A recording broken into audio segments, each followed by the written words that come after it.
Dr. Eric Kelly III and a host of phenomenal speakers from all around the globe for this 7-day virtual event that you don't want to miss. The mission of the Black Business Expo is to raise scholarship money from kids all the way from high school, all the way from college. The Black Business Olympics is one of the largest Black business showcases in the world. It is an opportunity for businesses and companies to showcase their businesses globally. We are going to be giving away laptops up to $5,000 away to students. Again, I'm Olivia Appleberry, the founder of 2 Cents Finance and one of the speakers for the expo. I am so excited to see you there. For more info, go to www.blackbusinessexpousa.com or call 919-308-9090 and hope to see you there. I am Black Business. From the moment I wake until the time I sleep. Yes, I am Black Business. I am Black Business. Tell me, are you Black Business? I am Black Business. Do you support Black businesses? Listen, I support Black business because I am Black Business. Black Business Expo, one of the largest business showcases in the history of Black business in the world. The world! Sign up today at www.blackbusinessexpousa.com or call 919-308-9090. I am Black Business. I am Black Business. From the moment I wake until the time I sleep, I am Black Business. I am Black Business. Are you Black Business? I am Black Business. Do you support Black businesses? I support Black business because I am Black Business. Black Business Expo, one of the largest business showcases in the history of Black America in North Carolina. Join Dr. Eric Kelly III and a host of phenomenal speakers from all around the globe for this 7-day virtual event that you don't want to miss. The mission of the Black Business Expo is to raise scholarship money from kids all the way from high school, all the way from college. The Black Business Olympics is one of the largest Black business showcases in the world. It is an opportunity for businesses and companies to showcase their businesses globally. We are going to be giving away laptops up to $5,000 away to students. Again, I'm Olivia Appleberry, the founder of 2 Cents Finance and one of the speakers for the expo. I am so excited to see you there. For more info, go to www.blackbusinessexpousa.com or call 919-308-9090 and hope to see you there.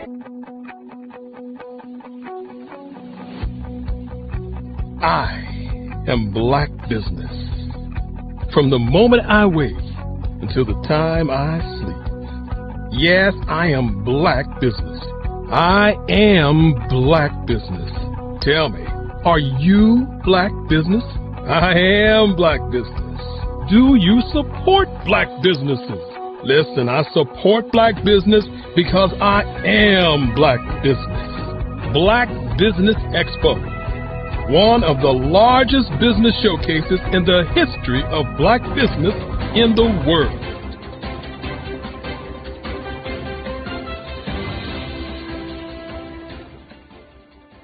Are you a forward-thinking entrepreneur or business owner? The world is changing faster than ever, and it's time to pivot and adapt to the future. Hello LLC is here to help you do just that. Hello stands for helping enterprises leverage leading-edge optimizations. Our innovative solutions can streamline operations, reduce overhead costs, and give you a competitive edge in a market projected to reach $5 trillion by 2030. By pivoting to the metaverse, businesses can tap into a rapidly growing market that is projected to be a significant part of daily life for 25% of Americans by 2026. As a full digital metaverse agency, the Hello LLC can help you create custom solutions to streamline operations, increase productivity, reduce costs, and drive brand recognition. Why should you pivot to the metaverse with the Hello LLC? By leveraging cutting-edge technology, you can provide immersive experiences for your customers, expand your global reach, and unlock new revenue streams. Contact us today to make the pivot.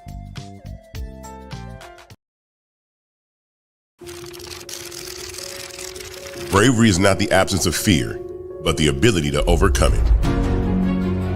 We stand for those who defy suppression, who speak out, and those who walk the road less traveled.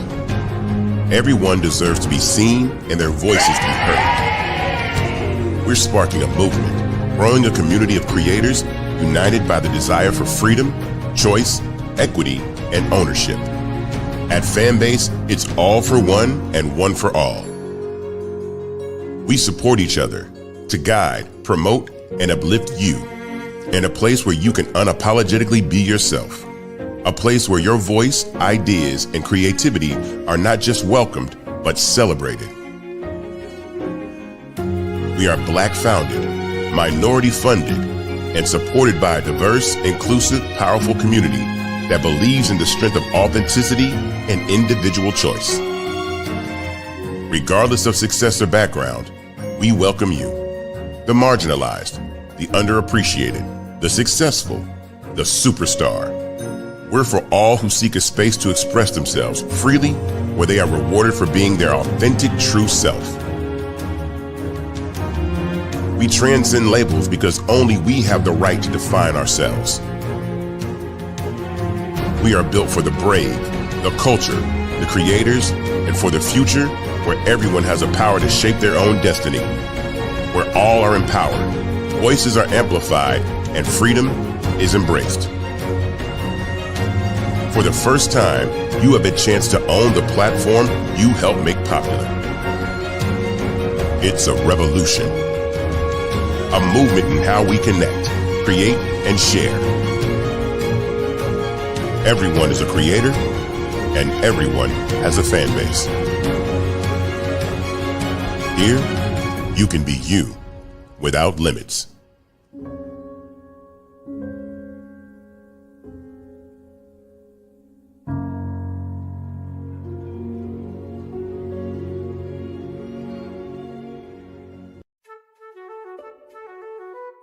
This is Dr. Arnold T. Petsworth. He's the owner of Petsworth Vet World, a veterinary clinic in Hopton, Connecticut. His patients include dog, cat, frog, fish, Goldie? dog, and this alpaca. Due to doctor-patient confidentiality, we can't tell you their names. Business at Vet World was steady, and then quarantine hit. Neighbors brought new four-legged friends into their homes. Bunnies. Bunnies everywhere. Dr. Petsworth welcomed these new patients with open arms. The only problem? There were more appointments than he could manage.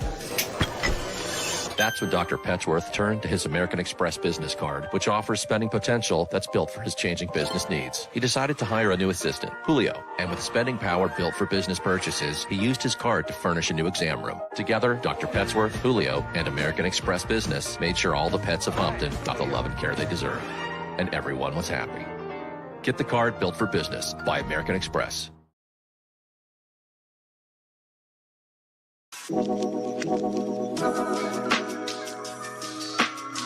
The African company and the African CEO is making a conscious decision to bring on someone external to the continent versus bringing on someone who is from Ghana or Kenya or South Africa. And so the skill sets of the people that we take through our executive leadership training program and ultimately on the placement, obviously have to be extremely high caliber. So what we look for are corporate executives at the vice president to C-suite level, as well as Black entrepreneurs.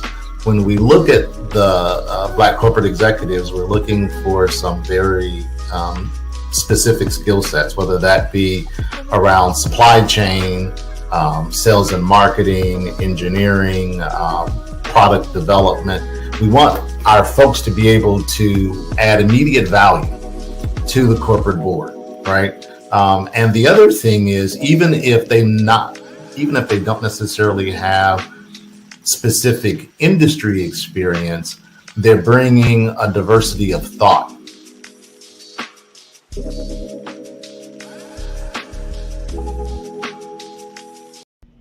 Why do I do what I do? You know, my life coach asked me that a few years ago, and she said, Tony, what's your why? And I told her, and she said, girl, you've already accomplished that. Perhaps you need a new why. Hi, Tony Harris, Amy Hoydu with Say It Said Marketing, one of your students. And just wanted to say thank you, Tony Harris, for spending so much time with me and giving me that boost in my business that I so drastically needed.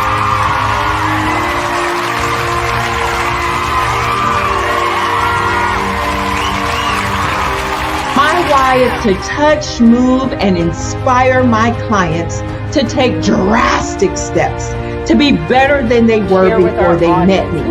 I'm a resource. I'm a connector. I want to help people build deeper relationships that are beneficial to their life and business. That's what I do best. So, first thing you got to do is show up. And speaking is a way to magnetically attract your ideal client to you. How many of you use social media that way? Absolutely, and this is how you look to the world. Drastic steps are the steps that are needed to be successful. And my business is drastic denotes a mindset. Getting out of your comfort zone. Doing something that you don't necessarily feel comfortable doing, want to do, but you know it's a necessary step to be successful in your business. I get the most satisfaction when I see my connections flourishing into relationships long after I am gone. Hi, my name is Jasmine Augustine with Media Jasmine, and I've joined several networking and referral groups in the area. And Network in Action Northeast Houston with Tony Harris Taylor is one of the best organizations that I've joined. I love that piece of what I do, and it is what fuels my fire.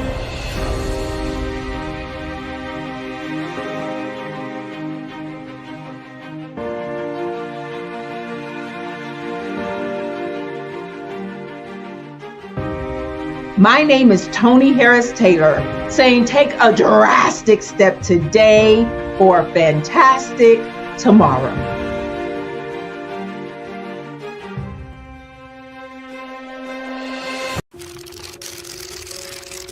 Bravery is not the absence of fear, but the ability to overcome it. We stand for those who defy suppression, who speak out, and those who walk the road less traveled. Everyone deserves to be seen and their voices to be heard. We're sparking a movement, growing a community of creators united by the desire for freedom, choice, equity, and ownership. At Fanbase, it's all for one and one for all. We support each other to guide, promote, and uplift you in a place where you can unapologetically be yourself. A place where your voice, ideas, and creativity are not just welcomed, but celebrated. We are Black founded, minority funded, and supported by a diverse, inclusive, powerful community that believes in the strength of authenticity and individual choice. Regardless of success or background, we welcome you, the marginalized, the underappreciated, the successful, the superstar. We're for all who seek a space to express themselves freely, where they are rewarded for being their authentic, true self. We transcend labels because only we have the right to define ourselves.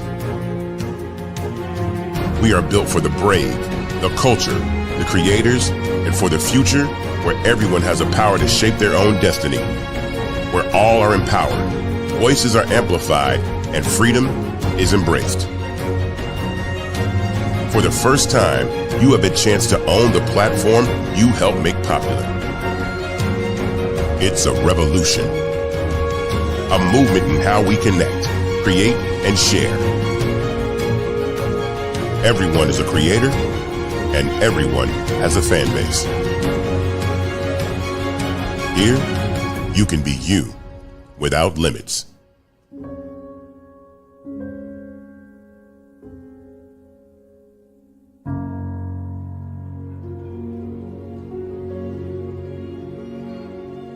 I was born in a little village on the island of Haiti. Many deadly diseases pounded me. It is as if they were on a mission to end my existence on this earth. I refused to give up. In 1983, I left Haiti and came to the United States of America. And I came with $5, 2 shirts. I didn't speak any English. I came to Atlanta. I got a job. I was a doorman. I was a doorman with a dream. What I used to come on stage. I'd rehearse this moment that I'm standing in front of you. That's the power of a dream. Maybe today is the day you begin acting as if you already have it. And then step out with full force. Take a risk. No condition is permanent. Don't let your situation distract you. You are chosen. You are called. You are born for a purpose in this life. Sometimes you got to hear the news from the Black perspective, and more specifically, Black publishers. And that's exactly why you have to download the HeyTie app, the largest mobile app delivering breaking news, videos, and podcasts from 200 of your favorite Black publishers. Yes, 200 Black publishers delivering news as it happens, literally all in one app. Go to HAYTI.com or download the app in the Google Play Store or Apple App Store. It's completely free, along with information that you can trust, so go check them out.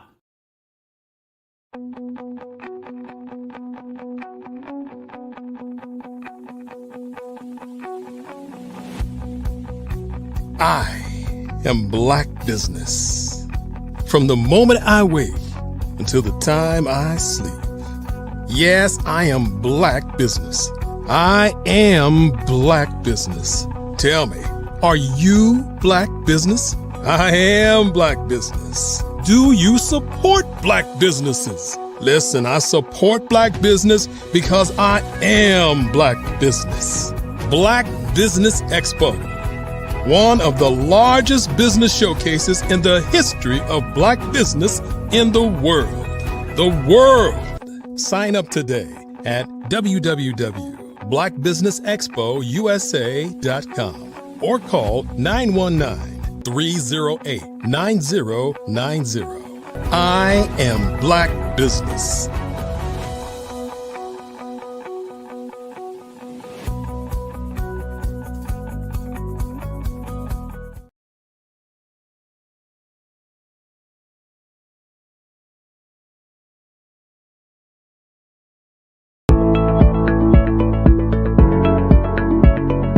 Prepare for what's coming and dominate in economic winter. Stand strong and thrive by showcasing your great products and services globally through the Black Business Network and Black Business Olympics. The Black Business Network has showcased over 2,000 companies with over $7 billion in sales each year. Over 10 million attendees have viewed the rebroadcast each month. Through the Black Business Olympics, unique styles of business training and mentoring are turning students into business owners and entrepreneurial warriors who will dominate in any economy. Gain the ultimate advantage of the Black Business Olympics, 7 days of unbelievable topics and speakers speaking around the globe. Donate your time and experience to provide expertise and scholarships to students worldwide and change the world. Now, good day, business owners, entrepreneurs, thought leaders, and corporations. Welcome to the Black Business Network. My name is Luis Echavarria. I am your business moderator for this edition of the Black Business Network. The Black Business Network is a 24-hour business network showcasing Black businesses, business owners, entrepreneurs, and thought leaders worldwide. We have speakers from North Carolina, London, Singapore, Africa, Japan, and cities all over the United States. The Black Business Network is a global community sharing its business knowledge to empower, inspire, and educate businesses about business. And now, without further ado, please help me welcome Dr. Barbara White. Dr. Barbara White, the visionary founder of Certified Dream Builder, Inc., is a renowned expert in grant writing and fund development, having secured over $150 million in funding for various organizations. With more than 2 decades of expertise, she has served in influential roles like program manager for the Housing Authority of Kansas City and grant manager for Kansas City Public Schools. Dr. Wright is the creator of innovative tools like the 1 Hour to Grant app and the Canvas grant writing system. As a transformational speaker and educator, she empowers organizations to turn visionary ideas into funding realities. I present to you Dr. Tetra Price. Good morning. Well, good day to you, Mr. Lewis. How are you? Thank you. Good day to you. Happy Monday, Doctor. Thank you. Good morning, everybody. I am excited to be here. I am the founder, as he said, of Certified Dream Builder, Inc. My genius is disrupting status quo thinking and obtaining grants, loans, and contracts. And for you to provide programs, products, and services to your communities. We have over 50 books on our website at certifieddreambuilder.com to assist you in writing your own grants. And he said we have 2 newly developed apps, 2 additional newly developed apps to help you do it yourself. One is called Budget Builder Pro. You can download it absolutely free from either one of the app stores. And the other one is Grant Builder Pro. You can also download that one as well. So we are excited to have tools and tips for you to help you in raising grants, loans, and contracts in any climate. I know that we have a lot of change going on, but one thing I want to tell you, geniuses, is that money does not leave the planet. It changes hands. So how can you be successful in any climate?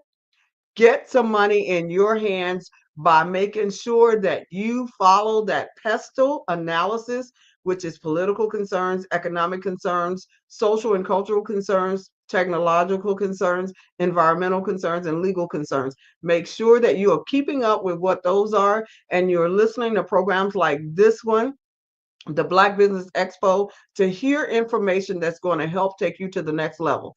So guess what? Today we're going to share our genius with you. We have our book, Manifesting Millions, that is not even on our website. You're going to get the opportunity to hear some of the tools and tips that's in our Manifesting Millions book, and we're excited to share them with you. It is an 8-section book where we cover questions to answer before you start writing grants, which we're going to do that. We're going to give you that today. Locating the right banks for nonprofits and businesses. We're going to talk to you about those today. In the book, we're going to also secure individual gifts. We won't talk as much about that, but it's in the book. Securing corporate sponsorships, locating the right corporation and foundation grants, locating state grants and contracts, and then locating millions of dollars in federal grants and contracts. So what we're going to cover for you today is to make sure that you can answer the right questions. And we're going to cover also finding that Cheers Bank. And what do I mean by Cheers Bank? We'll tell you later. So we're going to go ahead and get started right now with the 7 questions that you need to answer before you start writing grants or loans or contracts, so that you have all of your information in place to ensure that your funders are willing to fund you because they trust that you're going to get the job done. And the reason that a lot of people are not funded, that you don't get the money, that you don't get whatever it is that you need, is because you haven't answered these 7 questions. So, question number 1: have you found priorities and research to support your desired work?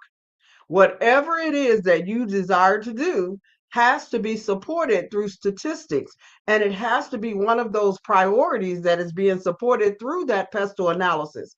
And if you don't know what the pestle analysis is, you need to either attend some of my sessions on Monday and Thursday, which are free sessions, or you need to read, you need to go to AI, use AI to help you to know what some of those governmental priorities are. Now, we're at the beginning of a presidential administration, so it's going to take a little time for those to kind of trickle out. So I know you may not be able to do it as well as you were able to do it maybe last month or month before, because we had the same presidential administration.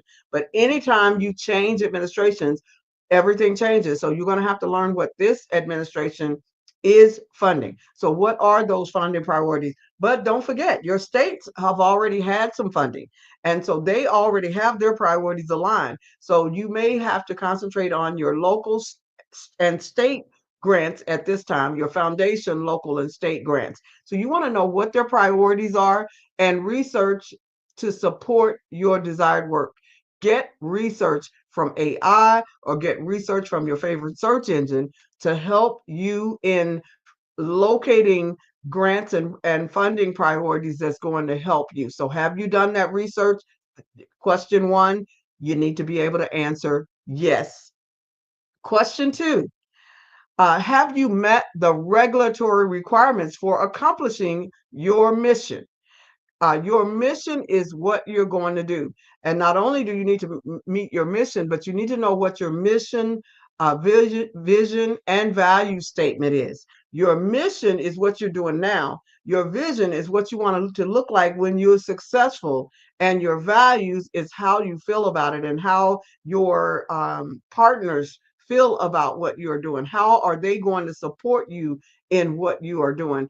How are they going to treat your participants? How are they're going to treat your funders if they're going to work with your funders? So that's your value. So you've got your mission, vision, and values. And if you put all of those together in a 3-strand cord, they are called a case statement. So you want to make sure that you have your case statement so that you can let your know what regulatory requirements you need to meet. So number 2 is meeting those regulatory requirements that's going to help you reach your mission and goals.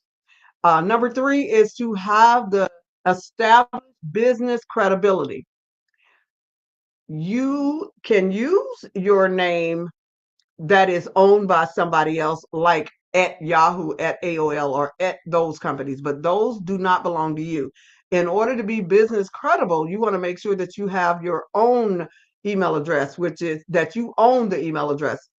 My business email address would be bright@certifieddreambuilder.com because I own Certified Dream Builder. So that's what I mean. You need to have your own email address that you own. Some funders will not let you apply with an email address that you don't own, that you are just using. That's your other email addresses besides the one that you own, like the Yahoos, the AOL, and all that. So make sure that you are a credible organization, that you have an address, you have your email address, that you have your local address, whether that's your home or whether you have another address that you'd like to use. A lot of people do not like using their home address. So make sure that you're credible. The 4th area, or the 4th question you want to be able to answer is, have you created your branding and brand manual? That brand manual helps anyone who works for you to stick with the colors that you have chosen. And those colors are not red, yellow, blue, and green. Those colors have numbers, like white being FFFFF. I believe it's 5 letters in these colors. So you want to make sure that you have built your branding book so that everything that you are doing is well aligned. You want to create your brand. You know, you want to make sure that you know what your brand is by having that logo that goes along with those colors, that having your website that is aligned to the colors that you have chosen for your organization. You want to have your slogans. You want to have all of these things that's going to represent what you represent. All of those need to be together. And what I didn't know initially when I started businesses years ago, I didn't know that colors mean something. So you want to pick colors that are aligned to the message that you are trying to project to your clientele. So number 4 is making sure that you have branded your organization with the logo, that you have a website so that you can be considered credible. And I know some of you have these sites on Instagram and you have some of these sites on Facebook and all that, but you also need your website if you're going to do some legitimate business. Number 5, you want to make sure that you answer the question, have you established documented relationships with 5 relevant types of collaborative partners?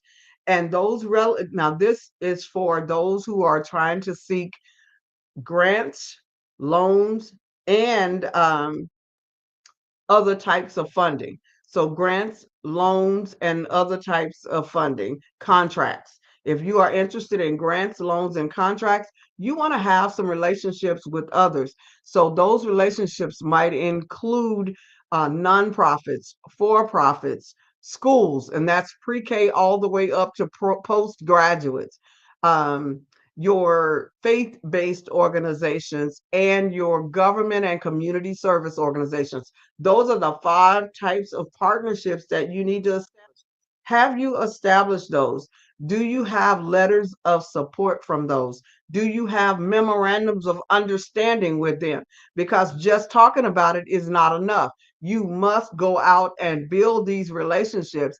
And then you need to build them so well that these people are willing to give you a letter of support, or they are willing to give you a memorandum of understanding.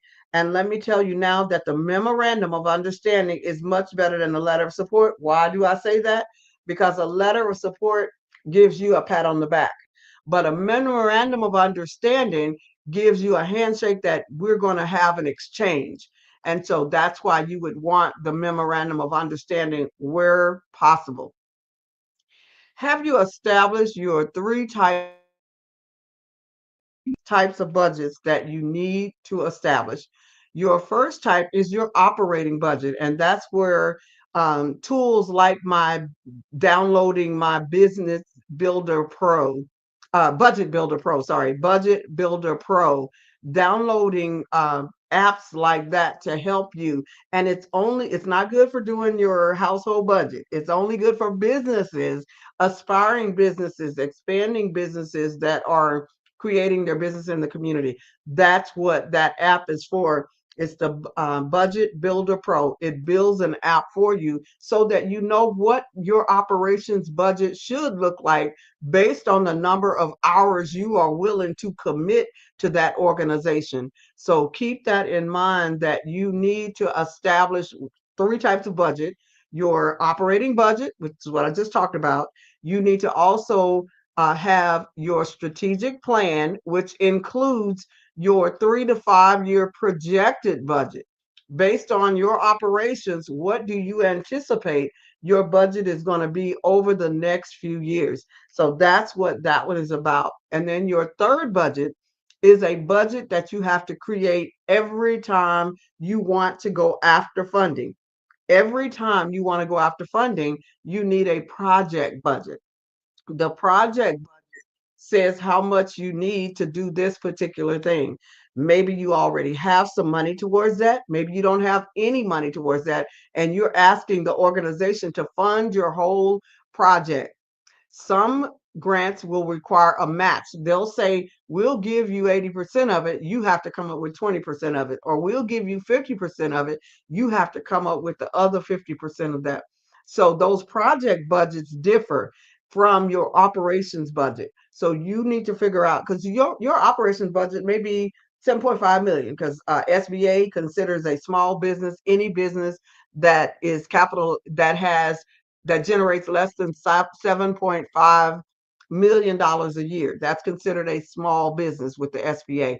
So if your business generates that, you are probably not going to ask a funder to give you the whole 7.5 unless you are definitely going after a federal grant. You may be only asking them to give you $750,000, which you're going to use to do A, B, and C. So that's a project budget.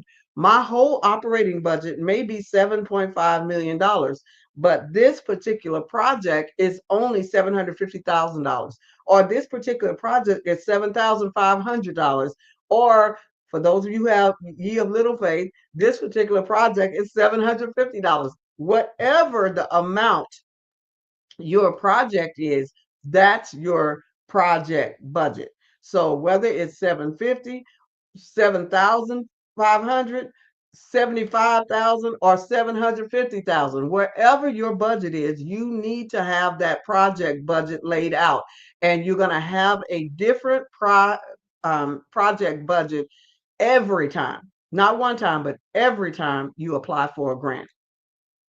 Number 7 is to make sure that you have established and trained your funding team, whether they grant writing team, your contracting team, or your loan team. You want to make sure that you have the team of people that's helping you to get yourself set up for that, whether they are volunteers or whether these are actual employees or people that's going to family members that are helping you to get to the next level. It's hard for us to be an island.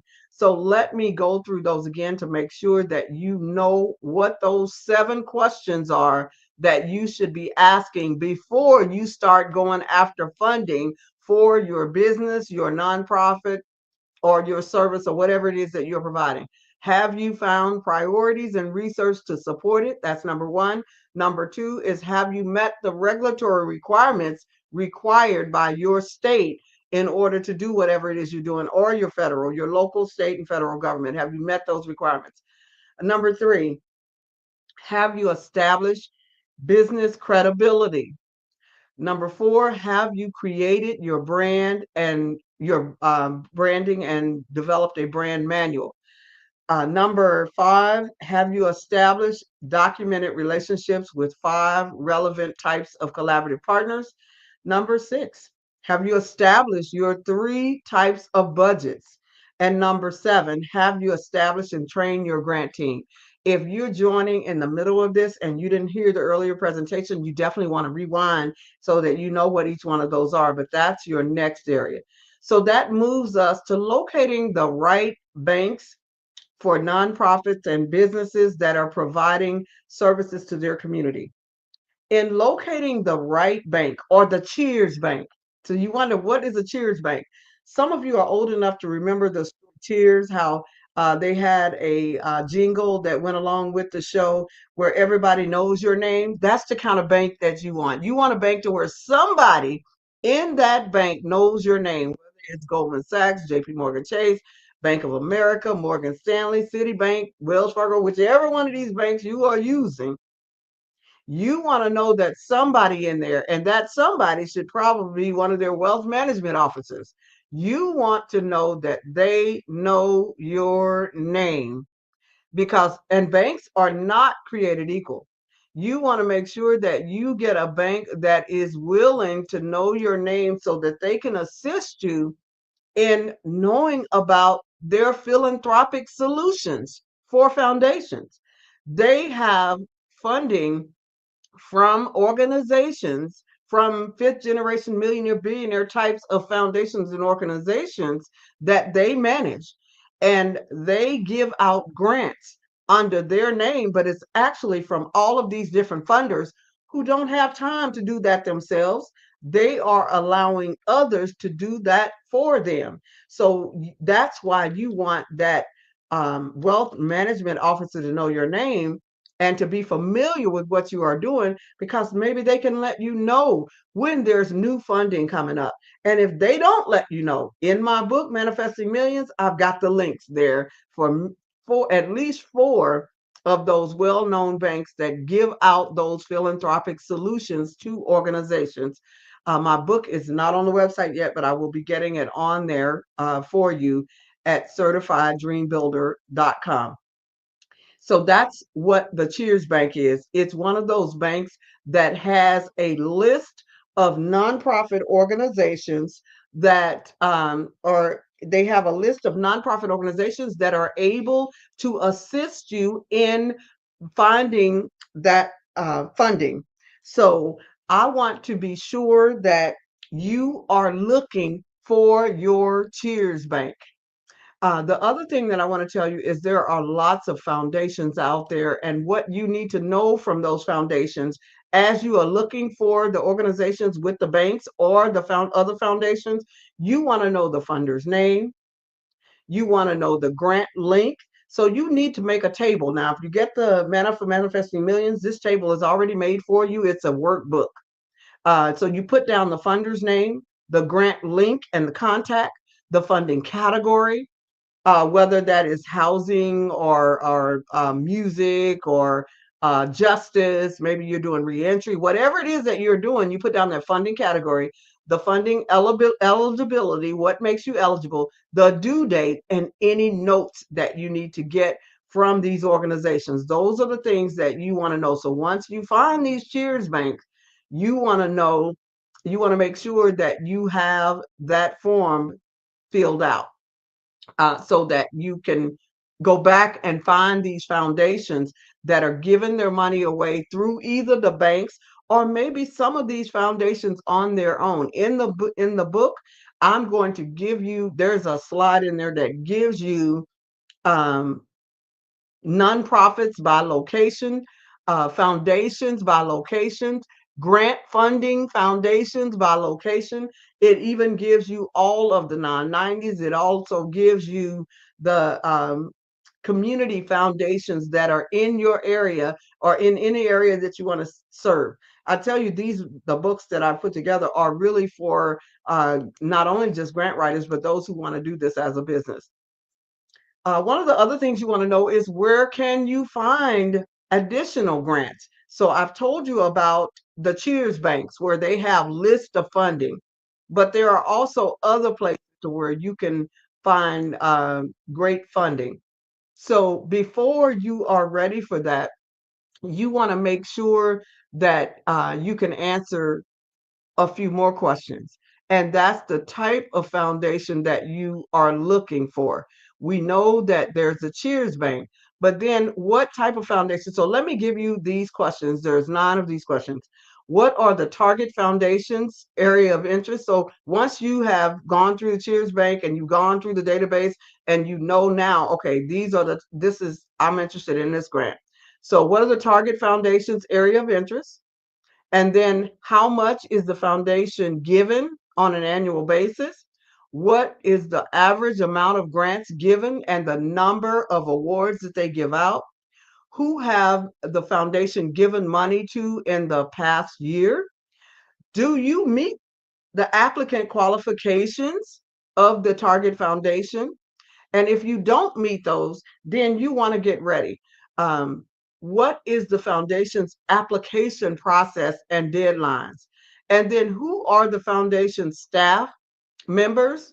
And do you have or can you make any connections with those people who are over those funds? Is the foundation in the news and why? Because if it's in there for something good, you can cater to that. If it's in there for something bad, you can let them know how you're the answer to their problem. How can your organization help the foundation reach their current goals of the organization? How can you help them reach their current goals? Those are the 9 questions that you need to answer before you actually hit these foundations up.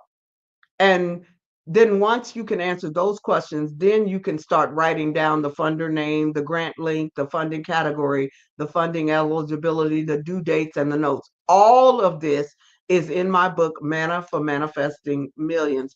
And then we also have some links there to where you can find grants from the government. And if you're not able to ever get any books that I have get your pen and make sure that you don't come to my class without pen and paper. So if you're going to come here once a month and listen to me on the Black Business Expo, come with your pen, paper, or with your record button or whatever it is that you do, or come back. The beauty about the Black Business Expo, you can come back to this link and listen to this again and again.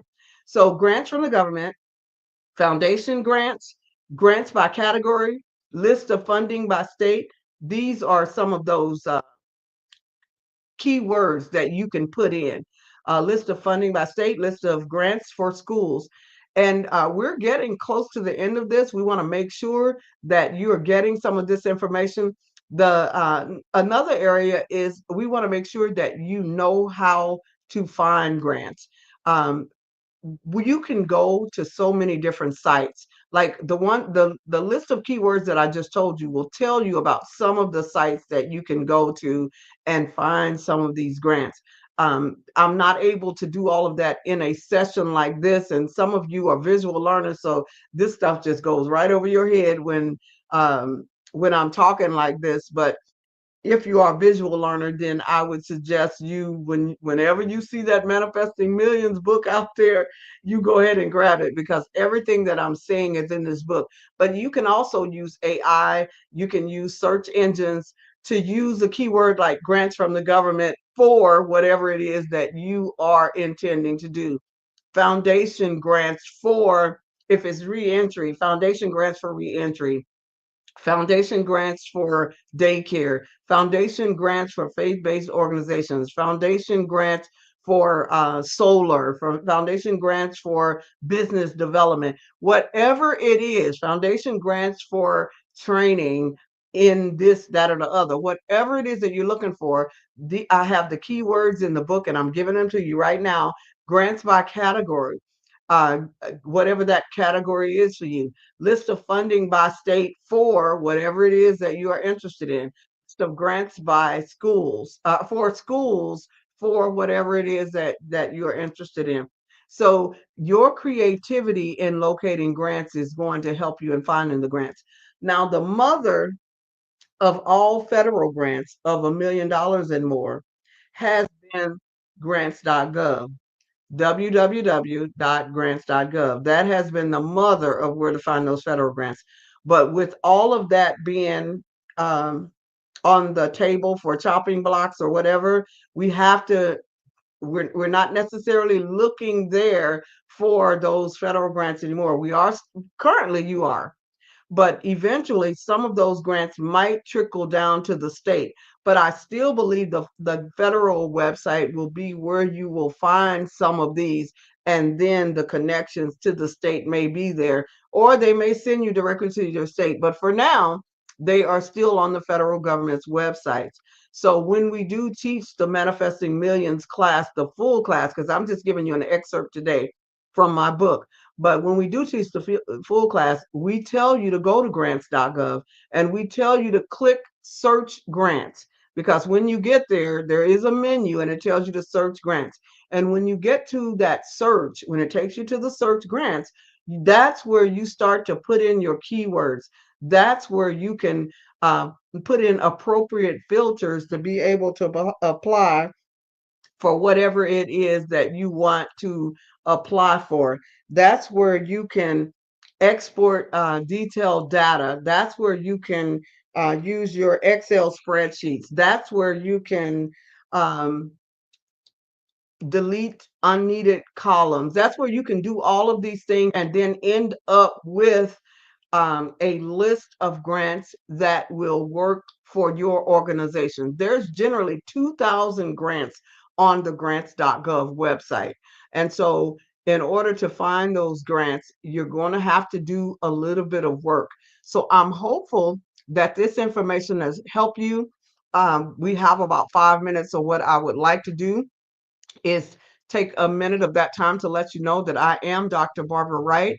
My website is certifieddreambuilder.com, and my genius is disrupting status quo thinking in obtaining grants, loans, and contracts for providing programs, products, and services. So we try to disrupt those through our 50 books that we have on the topics. We have 25 books on planning your funding, planning for setting up these organizations, making sure that you jump through the hoops, that you're doing you're reading strategic plans, and that you really know what the SWOT and pestle analysis is, and that you've done those 7 steps to readiness. That's what 25 of our books are.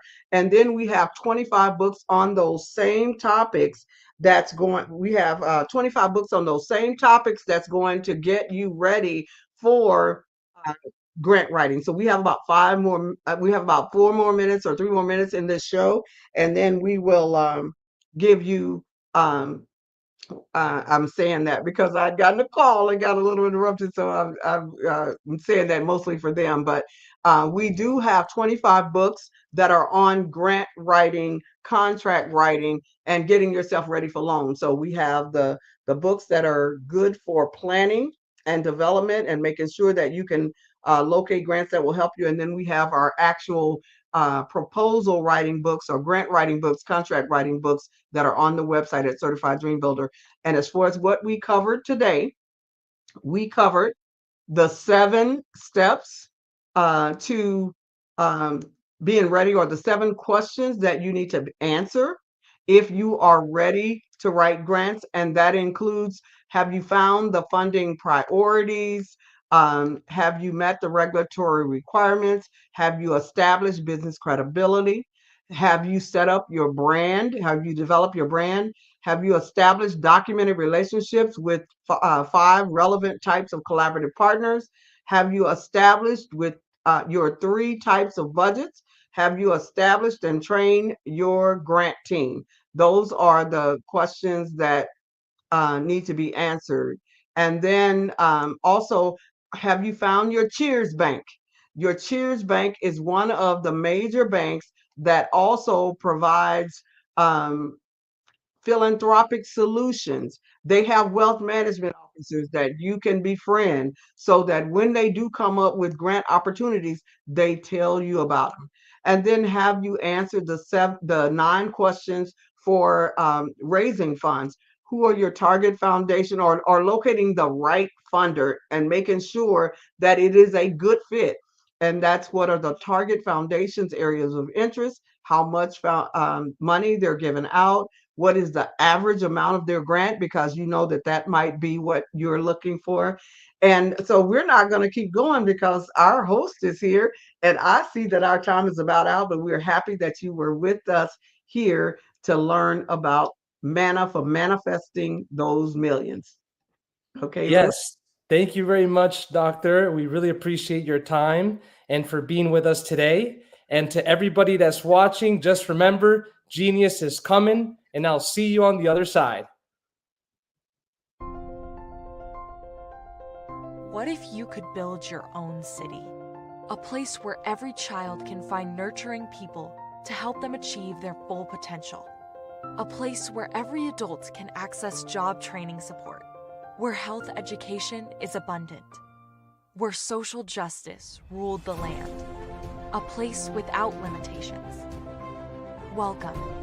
You have arrived at STEM City USA. It is what every city should be. A safe and trusted community where you find people and resources to help you become everything you are and beyond. STEM City is unlike anything you have ever experienced. It is a digital twin of the world around you, only better. STEM City is about energy and soul renewal. It is more than a digital world. You can almost feel the power of live cultural events, music, and theater. STEM City promises a better future for children with caring mentors and hands-on activities with dedicated tutors to support our youth. STEM City is your passport to a healthy lifestyle with weekly events addressing our community's many issues. STEM City is your financial well-being with helpful information on wealth management, career advancement, job training, and so much more. STEM City is the community you deserve. It is the city where your dreams can come true. STEM City USA, a place in the sky that is accessible to all who reach for the stars.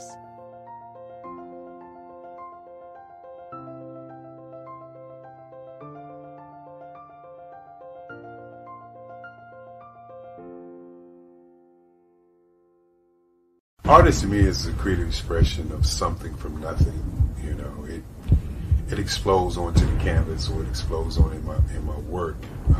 One of the things that I try to do more than anything is I try to just give the lines and the movements and emotions and the expressions to what I do. Art really means to me a chance to express how I feel deep down inside. Most of my art begins as a thought that I might have, you know, whether it's sports, whether it's history, whether it's a woman or a man. It pretty much starts as an idea of thought before I get into the actual image of what I'm going to draw. I do a lot of historical pieces. I was a history minor in college, and I love to do history pieces.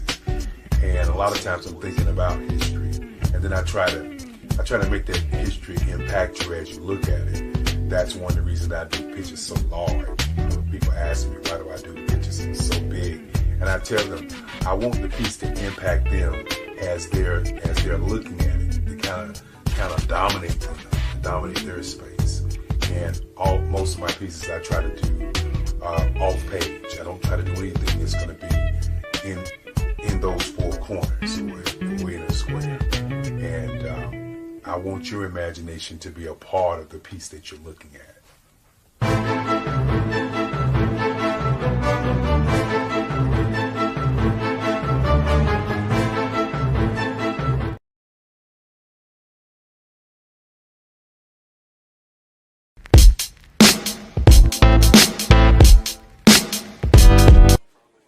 So, you going to the Christmas party on Saturday? Of course. What do you think folks will say if my wife and I didn't show up? Plus, they'd miss my dance moves. Please. Those moves from the 80s? Seriously lame. Lame? Well, maybe a little bit, but this chief of surgery always gets the party started, sister.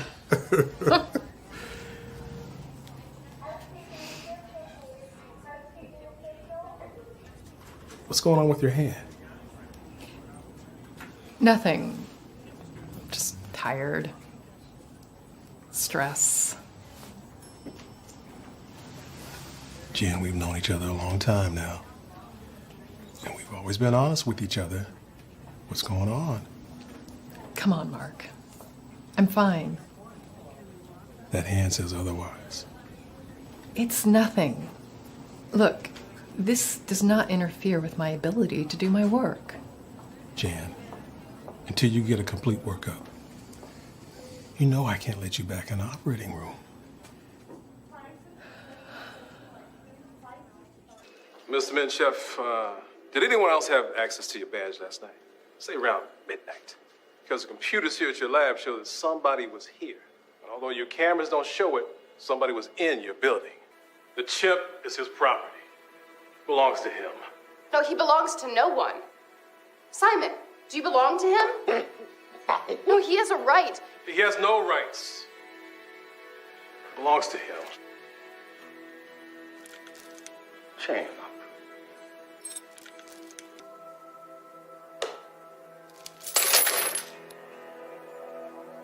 Wrong? He just wrote free man. I am not chaining him up. Hey, man, where's the bathroom, man? Huh? You know you're the only one, right? Right, and she's number 2, and that one's number 3, and number 4. All of this stuff, it's not pleasure. This is business. It's not. Relax. Enjoy yourself, all right? You know where they are. I know you know. You're just lucky I'm a nice guy. This house is for sale. You go in and act like you want to buy the place. Look around. Find out where you want to go. That way you'll know the floor plan. Aren't you worried that they might call the cops afterward? No. Because when he gets back, we gonna kill him and his wife. Locked us up. Somebody forgot to throw away the key.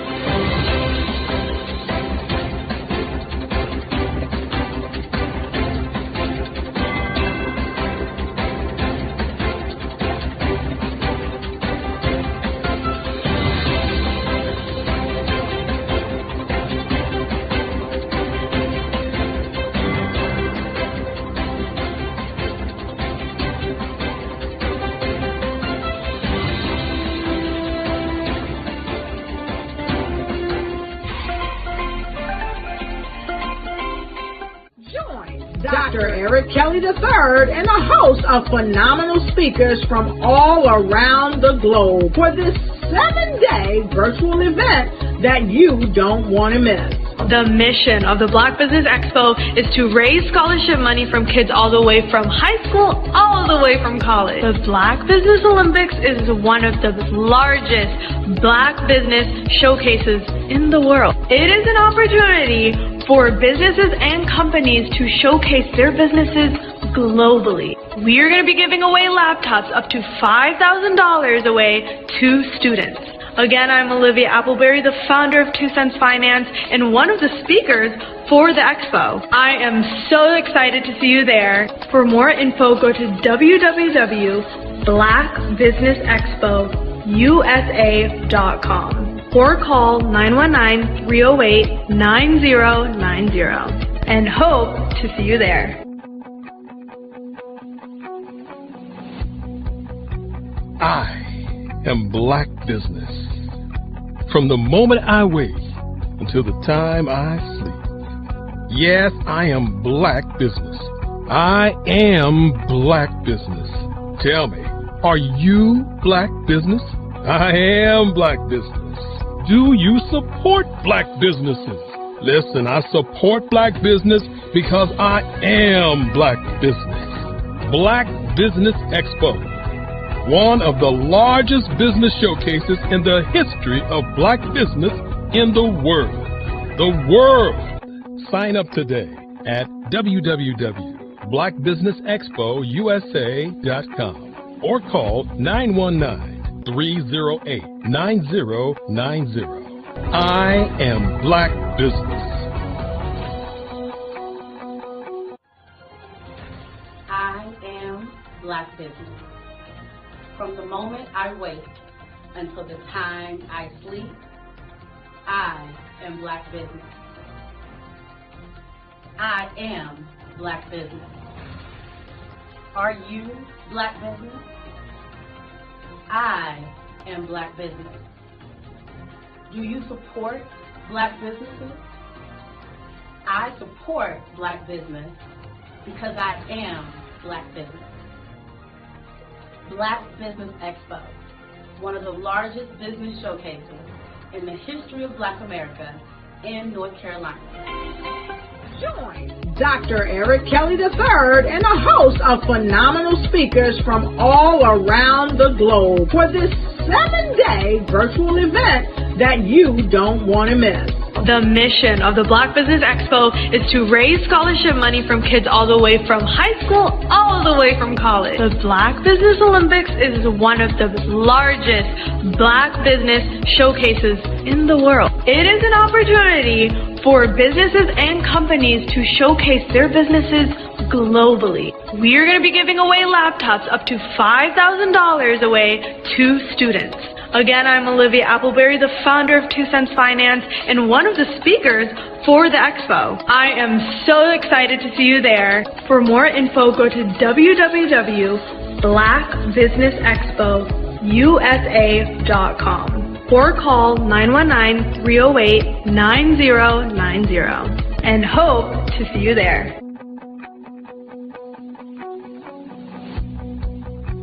I am Black Business. From the moment I wake until the time I sleep. Yes, I am Black Business. I am Black Business. Tell me, are you Black Business? I am Black Business. Do you support Black businesses? Listen, I support Black business because I am Black Business. Black Business Expo. One of the largest business showcases in the history of Black business in the world.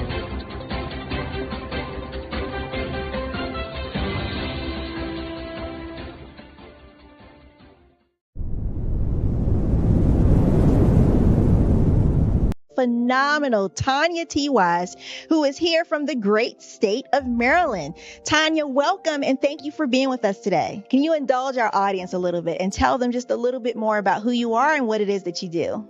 Well, I love being able to talk to people and have a magnetic attitude, being able to just show them. So I always like to say, level up is Coach at Tanya T.Y. is here. So can you tell our audience, just give them a teaser about what your presentation will be about?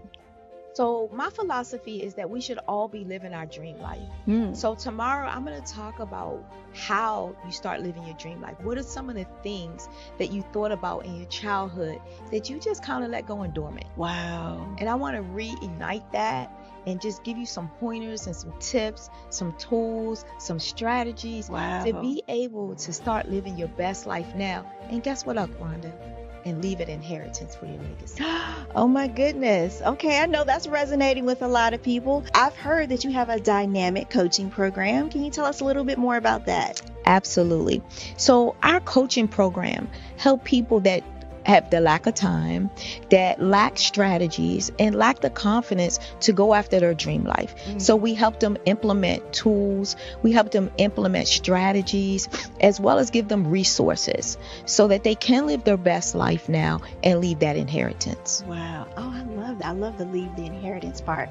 Listen, you are dropping some major nuggets, and I know a lot of what you're saying is resonating with a lot of people, but I think we're all curious. How did you even make this transition into the speaking and coaching arena? What's the story behind this? So I started out in finance, and I realized that a lot of people don't necessarily go after their dream life because of the lack of finances or the education behind finances.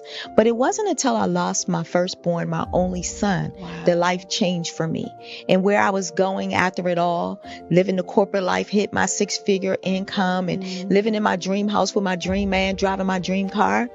I nearly lost it all when I lost my son. And so I realized it only takes one financial catastrophe that can change your entire life.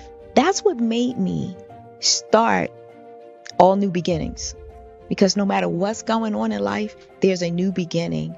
And because of that, we develop a program called Wise Minded. My little slogan is, don't just dream it, let's live it. If they want to connect with you or work with you, what is the best ways for them to be able to do that? Well, for my social media guru, you can connect with me on every single social media platform as Tanya T. Wise.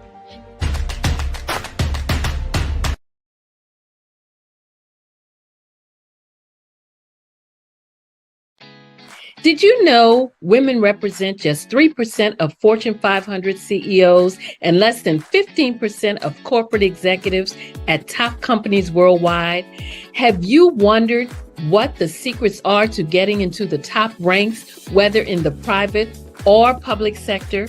Do you want to figure out how to stop being held back in your career or passed over for promotion? Then you're in the right place. Hi, I'm Dr. Madeline Ann Lewis, President and CEO of the Executive Women's Success Institute.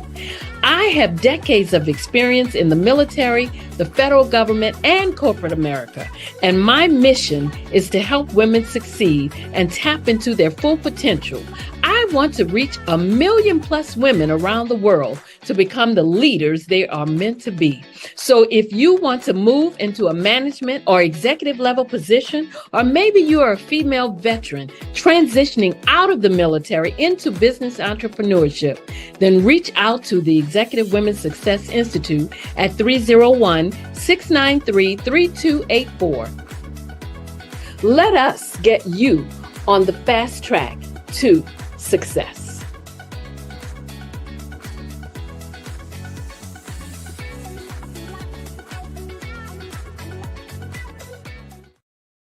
I'm Kennedy Harris. My genius is being an entrepreneur.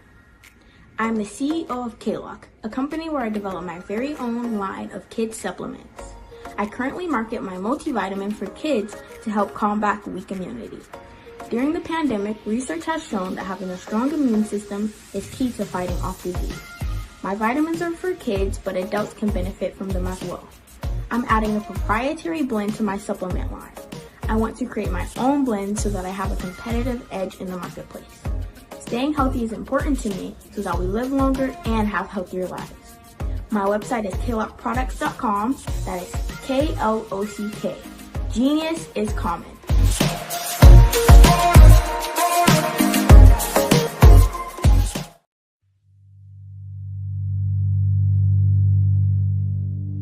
So what we have to do is when we get in the spot, we need to create some spots for us.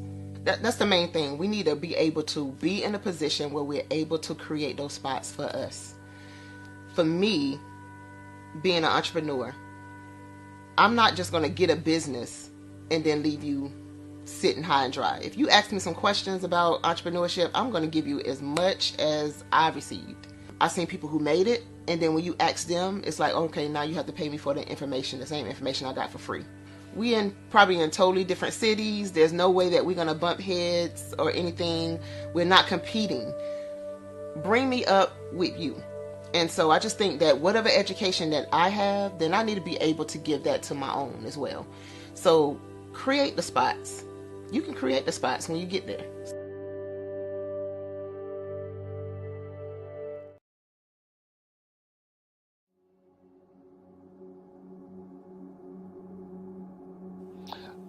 I was born and raised in southeastern West Virginia, the coal fields. My father was an AME minister. For me, I was very fortunate. Even though I grew up in the segregated South, I was surrounded by flourishing Black businesses, doctors, lawyers, bankers, dentists. They were all there and they were all successful. And I guess that's part of my dream, is to see that success come back. My name is Joseph Simmons, and I am the founder of the Center for Micro-Entrepreneurial Training. We have this moment in time where we can change the trajectory of people. And our focus is on women, Black and brown entrepreneurs, and their access to capital, their ability to build thriving businesses, the ability to employ people. There's a study that showed that in those three communities, especially Black and brown communities, $1 stays in those communities for 30 minutes. In white community, $1 stays in their communities for 8 hours. So think about it. For you in a Black or brown community to get gas, to get food, to go to a restaurant, you've got to leave your community, take those dollars out of that community and take it to another community that's already being well served. So if we can reverse that, if we can go from 30 minutes to an hour to 2 hours, that's progress. That's what we need to do. I was with SCORE.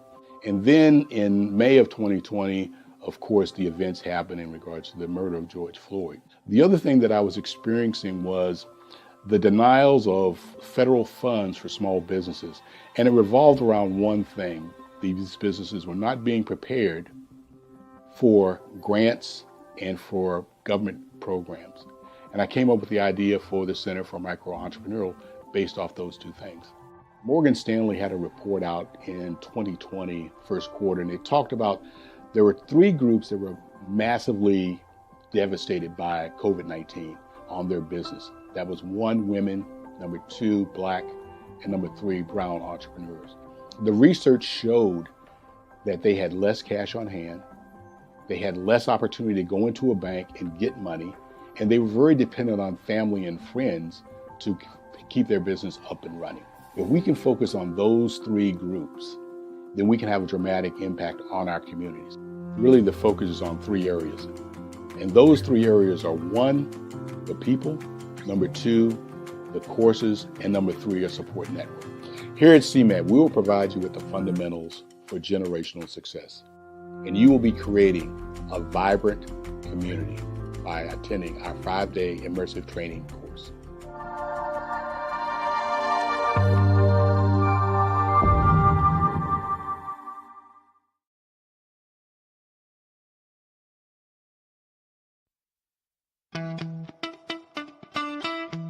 How many times have you been asked to help someone you didn't even know, a student, a business entrepreneur, or did you ever even ask, where did they end up? That business, that friend, that entrepreneur. Well, just maybe they ended up in a gang, bankrupt, homeless, or worse, dead. Maybe they turned to crime, drugs, and alcohol. Did you ever wonder? Did you destroy their dream, or was your life always so easy? At the Black Business Olympics, we started a movement to help students complete. Give them hope and foster success. Help them to leave their dreams of providing laptops, computers, and up to $5,000 in scholarship funds. Today, we ask you to help a student, a business owner, or an entrepreneur to realize their dream by sponsoring them, supporting them, and buying from them. Consider this. With $1.6 trillion in our Black community, we only ask for a small donation for our students, our businesses, and our entrepreneurs. And you can change a life today.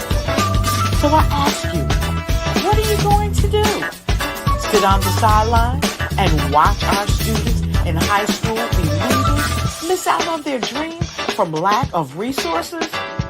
Or are you going to donate to the movement and change their future and yours as well? Give us a call today at 919-308-9090. Change their life by investing with action to the Black Business Olympic Fund. The Black Business Olympics, one of the largest business showcases of Black business in the history of the world.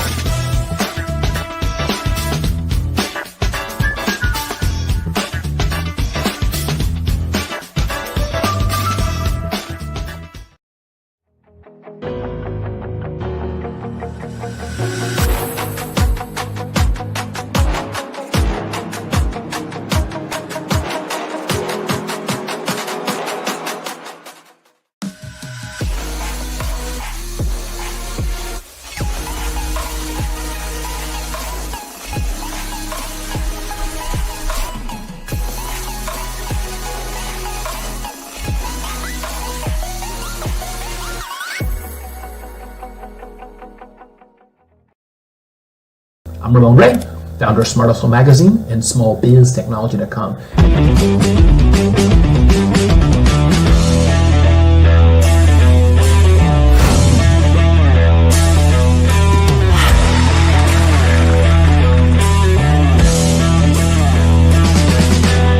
You're here today to celebrate small business success. Stand up on your feet. You rocked the house. It was amazing. Didn't we learn? For me, success comes from failure. One thing not to do is shake somebody's hand like this.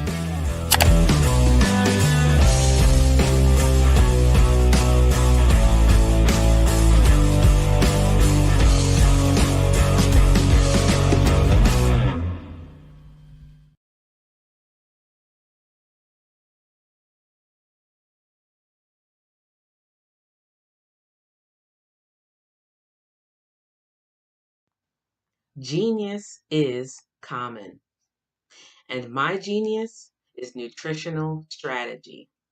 I am Shawnee Smith, the owner and creator of Can Do Spice. Can Do Spice was created because I knew that adding herbal and mineral supplements to my diet did not have to be boring. In fact, because I'm a food enthusiast, I knew I could create something flavorful and explosive that also had the benefit of adding herbal supplements such as sea moss, bladderwrack, burdock root, and black seed, just to name a few. I invite you to take this journey with me where we come together and take control of our nutritional health. It is my way of sharing my genius, the gift of flavor and the healing power of herbs to the world. What is your genius?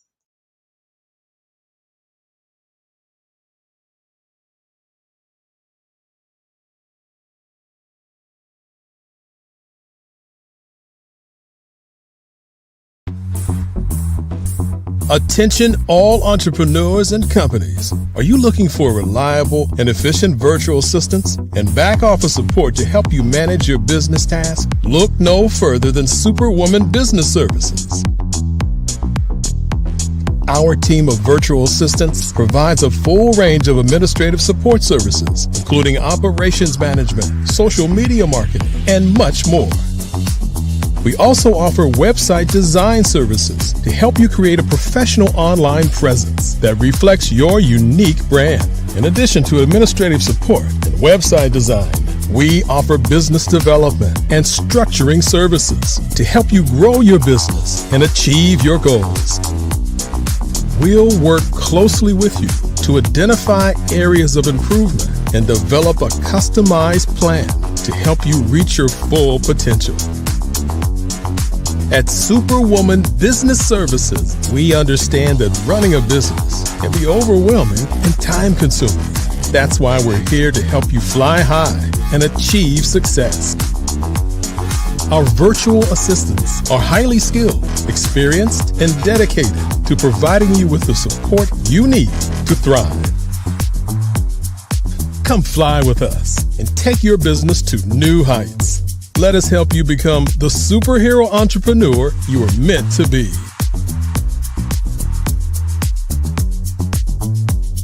Contact Superwoman Business Services today to learn more about our back office support services. Come fly with us and take your business to new heights.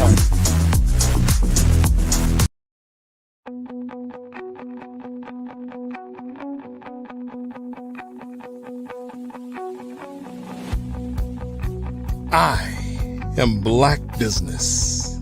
From the moment I wake until the time I sleep. Yes, I am Black Business. I am Black Business. Tell me, are you Black Business? I am Black Business. Do you support Black businesses? Listen, I support Black business because I am Black Business. Black Business Expo. One of the largest business showcases in the history of Black business in the world. The world! Sign up today at www.blackbusinessexpousa.com or call 919-308-9090. I am Black Business.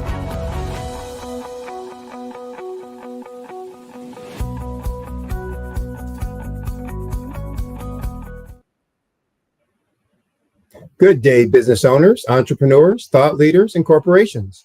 Welcome to the Black Business Network. My name is Sidney Wormsby, and I'm your business moderator for this session on the Black Business Network. The Black Business Network is a 24-hour business network showcasing Black businesses, business owners, entrepreneurs, and thought leaders worldwide. We have speakers from all over, from North Carolina, from London, Singapore, Africa, Japan, and cities all over the United States.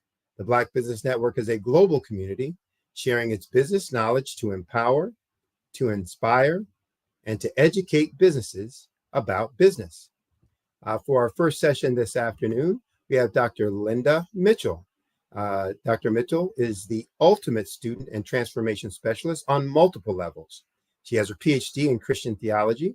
She's known as Dr. LA because she loves sharing information that inspires healing from the inside out.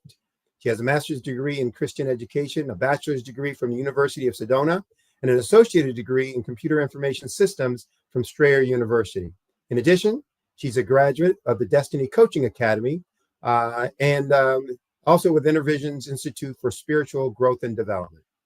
She serves as an author, a womb, sauna, vaginal streaming practitioner, and facilitator of Heat Your Life workshops by Louise Ray.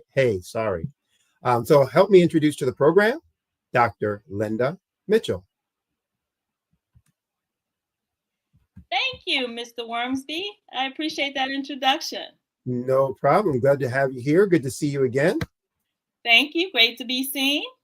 I am going to get out of your way because I know you have a ton of information to share with folks, and they don't want to hear my voice. They want to hear your gems and information. So as we say, genius is common, and I'll see you on the other side. Thank you. Good afternoon, everyone. My name is Dr. Linda Mitchell. As Mr. Wormsby said, I am a holistic health coach, author, and I'm the owner of Sweetheart Mitchell Collection, a health and wellness business that inspires you to be your best from the inside out. And today I'm coming before you on this platform because I want to talk about the art of becoming you. I want to share the things that I've learned over the past 25 years that have inspired me to be and to become my best. I'm going to talk today about the gift of consistency, which is a challenge for a lot of us. I'm going to talk about my faith and knowing something greater was upon me and that I had to contribute to this world. And lastly, I'm going to talk about how self-belief and believing in myself helped me in those times where that self-doubt tried to creep in. So first, I want to tell you who I am, what makes me credible to be able to come before you on this amazing platform and share with you today about the art of becoming you. I'm an owner of Sweetheart Mitchell Collection, a health and wellness business that offers health and wellness products that inspire you to be your best from the inside out. I'm a coach, I'm an author, and I'm a teacher. I love to teach.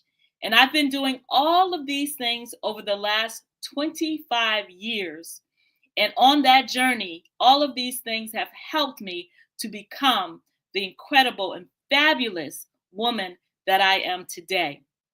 I'm on a road to philanthropies and being able to give back to others my time, my information, and my dollars to help our community to thrive at its absolute best.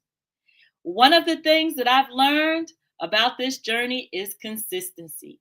The importance of making sure that I'm consistent with my vision, with my mission, and with the processes that I go through every day to accomplish my goals. Let's talk a little bit about it. Because consistency, what I've learned as a coach, is one of the biggest things that a lot of us are challenged with. We start things and then we stop. We started at the beginning of the year because we're excited. It's a new year. It's going to be great. Things are going to be awesome. They're going to be different this year. And by the end of that month, we're back to our old habits. One of the things that has helped me tremendously with consistency is taking small Kaizen steps. That's right. Kaizen, I think, is a Japanese term that is used when you take small incremental steps every single day to move you towards your goal. The key to this process is the word small, right? Because sometimes when we take large steps or big steps, what happens? We get overwhelmed. We get off track and we just stop and we procrastinate before we start up again. We get so excited and we're enthusiastic and we jump in full speed ahead and it's just too much. So one of the things that I've learned with consistency is the importance of taking small incremental steps. Let me give you an example of that. One of the things that I have to be consistent with on a daily basis in my life is social media. This thing called social media. When I started my business over 25 years ago, I started it a long time ago.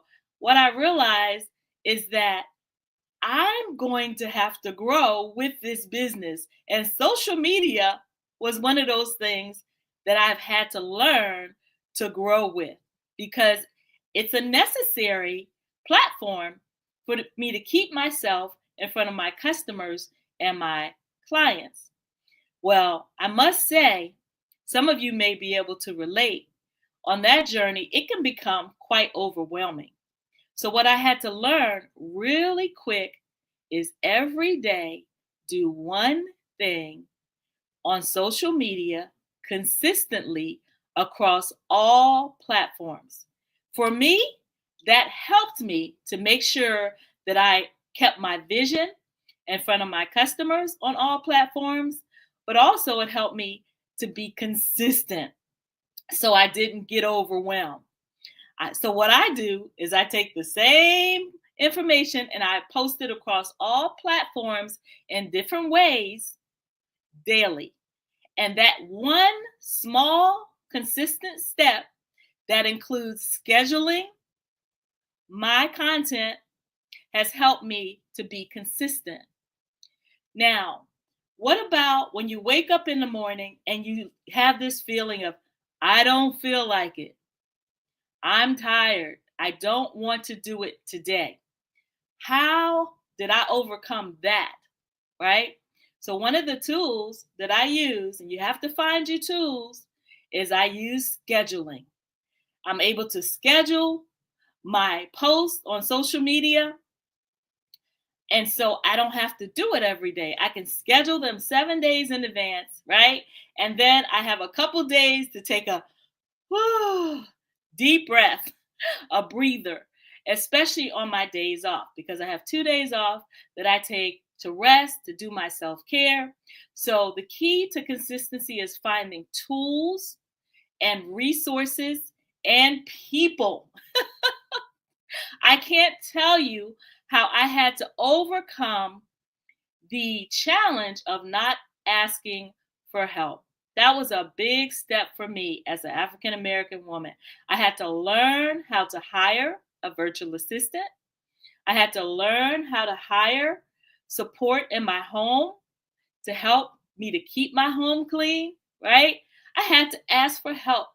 And sometimes help could look like using resources in your community that you have never used before. I had never had a housekeeper. I had never had a virtual assistant, but I was at a point in my life where I needed help.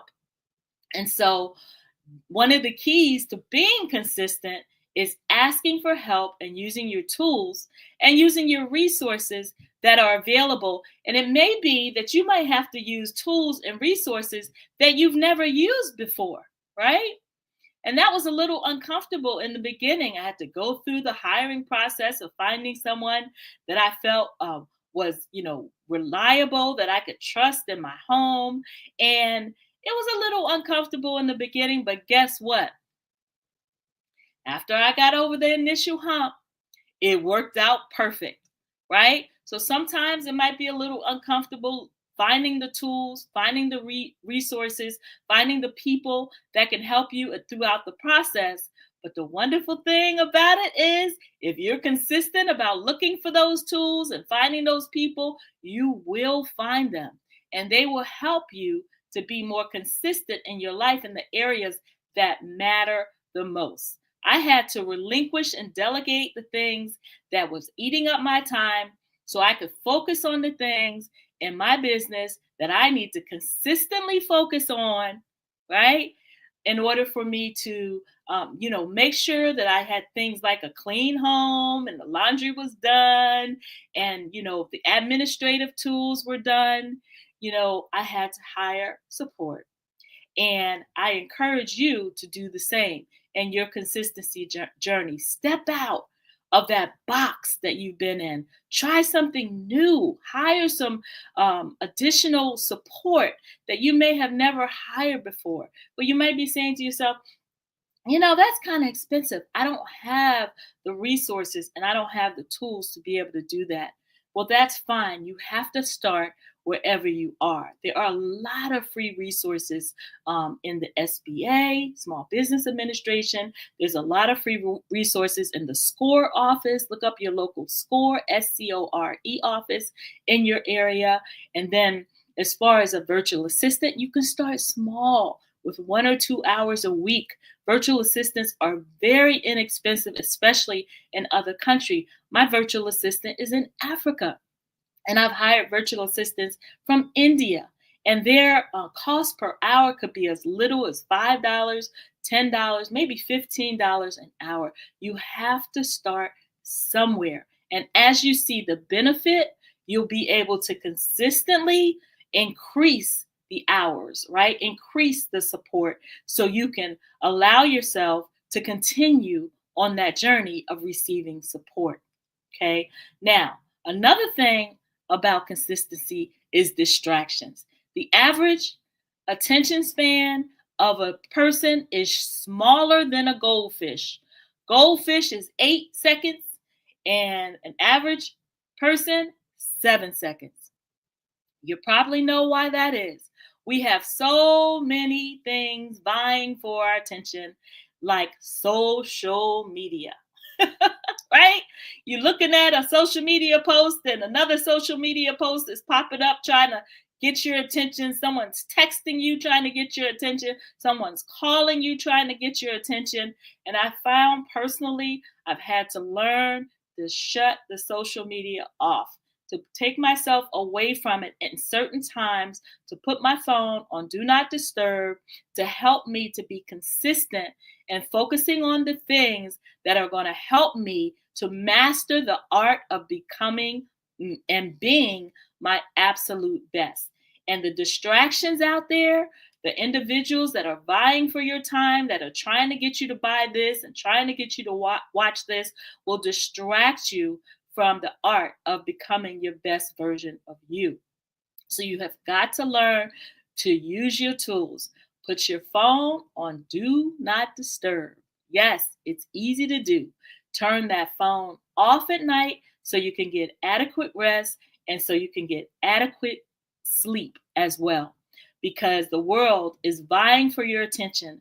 But when you are focused on becoming the best version of you, when you are focused on being the best version of you, you've got to learn to limit the distractions, okay, in order to be consistent. Because people will eat up your time and ultimately they will eat up your resources, your extra capital or your cash flow, because they're usually trying to get you to buy something from them or trying to get you to, interact with them in some form that will cause you to pull that credit card out. So the key is to use your tools, tap into your resources, and make sure you operate that do not disturb button on your phone. So when you're focused on being the best version of you, you are able to focus and not be distracted, because it's going to require your undivided attention. Now, the second thing that I want to talk about is I want to talk about faith.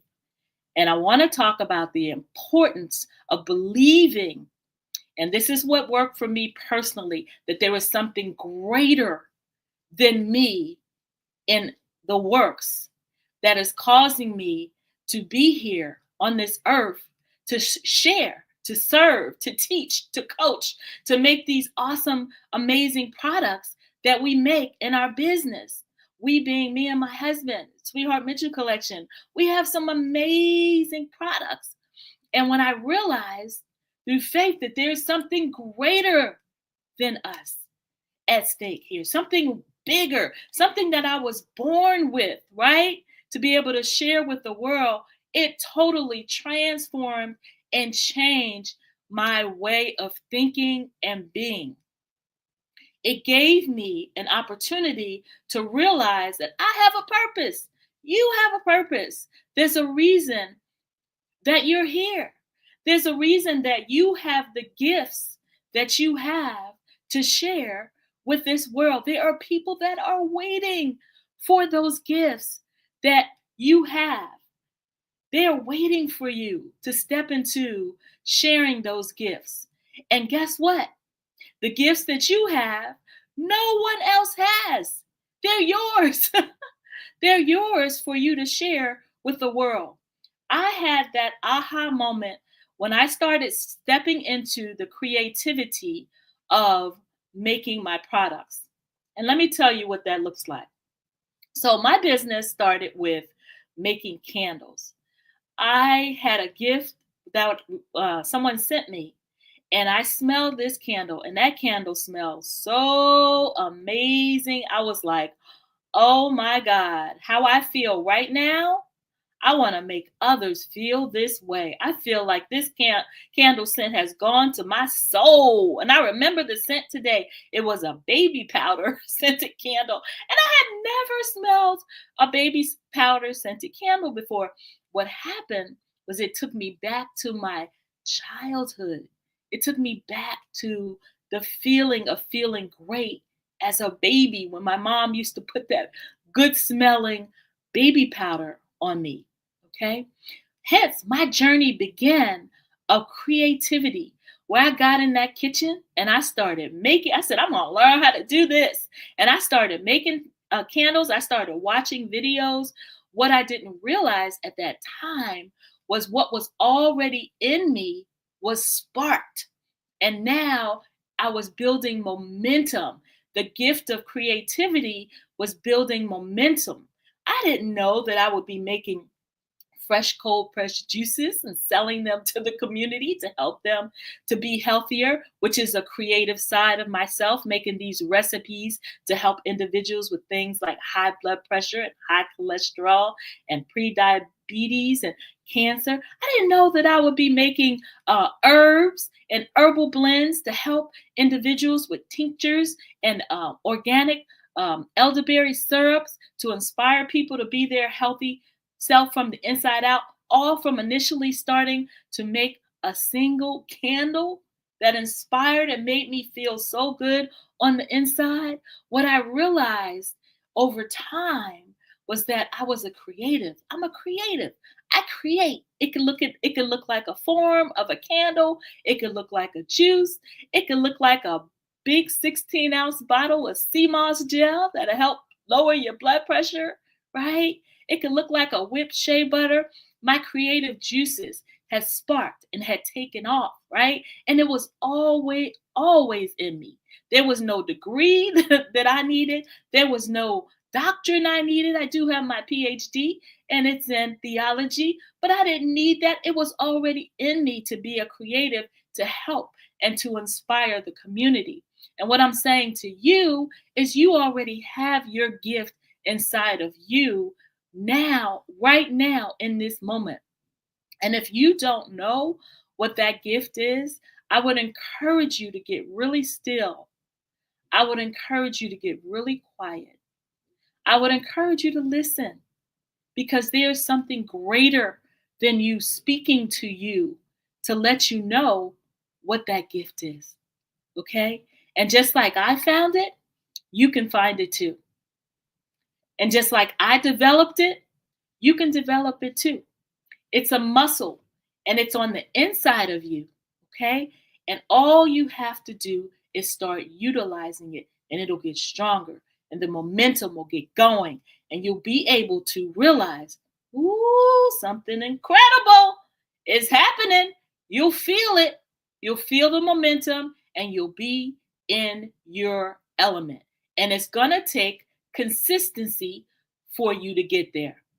Yes, consistency. Every morning I get up, I get still, I get quiet, and I listen. I listen for that voice. I listen for that guidance. The challenge we have in this world today is that there are so many distractions, so many things vying for our attention that we don't even realize that just getting still, getting quiet, and listening for that voice that's inside of you, that you were born with, that is guiding you to speak to you so you can hear what you need to hear to know not only what your gifts are, but to be consistently in the role of becoming the best version of you, right? So far it takes consistency. It takes faith, knowing that there's something greater than you that exists, that is guiding you every day to be the best version of you. And then last, you've got to make sure that you get rid of self-doubt. Let me talk to you a minute about that, because self-doubt is something that is really prevalent. And it's not who you are, but it happens. It happens for us all. Things happen in your life and they might discourage you. Maybe things are not going in the direction that you would like for them to go in. Maybe that you're not feeling as confident because you don't have a team, you don't have the family members, you don't have the people around you to encourage you. I didn't have that when I was growing up. I had to learn. I had to get in front of that mirror. My kids used to say, "Mom, I can hear you." I'm like, I don't care if you can hear me. I'm getting myself ready for this day. I'm going to get in front of this mirror. I'm going to do me some affirmations and I'm going to go out into that world strong and confident, knowing who I am. And I had to get in front of that mirror and say, I am wonderful. I am beautiful. I love myself. I love how I show up in the world. I love the woman that I'm becoming. And I love teaching. And I love sharing information. I had to look myself in the mirror and do my affirmations for years. And my kids said they would be sleeping. They said, Mom, we can hear you in here. I didn't care. It mattered to me so much that I become the best version of me that I had to get rid of self-doubt. I had to get rid of lack of self-esteem. I had to get rid of the things that were causing me to not believe in myself. And if I can do it, I'm here to encourage you that you can do it too. There are reasons that you're meant to be on this earth. There are people that are waiting for that unique talent and that unique gift that you were meant to share. And you've got to get rid of the self-doubt. You've got to get rid of the low self-esteem. And you've got to get rid of the thoughts that are keeping you from being that best version of yourself. And how do you do it? Get in front of that mirror and speak over yourself. Write down on some index cards, some affirmations. I love myself. Tape it to your mirror so you can see it every morning. I love the woman I'm becoming. I love the man I'm becoming. I love knowing that I am becoming the best version of myself. And whatever you love to do, write it on those index cards and put it on those mirrors so every morning you can get up and you can see it. You can look yourself right in that mirror and speak right into your eyes and into your heart what you know to be true, and keep speaking it until you absolutely become it and you believe it. Okay? The power is within you. And you've got to ignite it and you've got to turn it on. And nobody can do it for you. Not your mom, not your dad, not your husband, not your wife. You. It's up to you to become that best version of yourself by speaking over yourself and saying the things until you believe it on the inside and it reflects on the outside that you want to become. This is so, so critical to your success. And I go back to the word consistency. You've got to be consistent with it. You can't just do it one day and then not the next. You've got to develop a routine that allows you to be consistent and putting your affirmations, even scripture. You can put scripture on your index cards and put them on that mirror in the bathroom where you're brushing your teeth, in the bathroom where you're shaving, in the bathroom where you're combing your hair. Put those affirmations up and look yourself in the eye and affirm over and over and over again until you start to reflect and see the reflection in your world of the truth that you are speaking over yourself. And believe and have the faith and know that you have the gifts and that there's something bigger, greater than you taking place that is within you. And all you're doing is activating it. You're sparking it. You're igniting it. It's already in there. I think of the story, The Wizard of Oz, Dorothy. She always had it. She sparked it. She clicked her heels. It was already in her, the very desire. The Tin Man, it was already in him. The lion, it was already in him. Okay? All of those, that story is just an example of what we all need to believe in ourselves, that we have what it takes. We have what it's been given to us. We just have to believe and take the consistent actions, right? That have the inner faith, no matter what we see with our eyes. We have to believe it in our heart, right? And then we've got to get rid of the self-doubt, the lack of self-esteem, and the challenges that try to come up in our mind that make us think that we are less than who we really are. One of the things that I know to be true is that I am not my thoughts. Sometime I might have a thought, oh, Linda, that is so big. You're not going to be able to do that.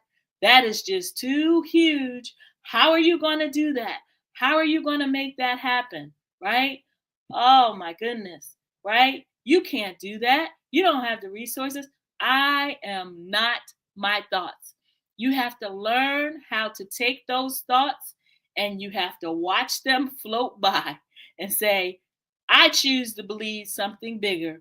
I choose to believe if I have a desire in my heart to have a business that's financially sound, that the resources that are out there will find me. And the way that I'm going to find them is to get out and look for them, to get out and meet people, to get out and network with people that can connect me with those resources, right?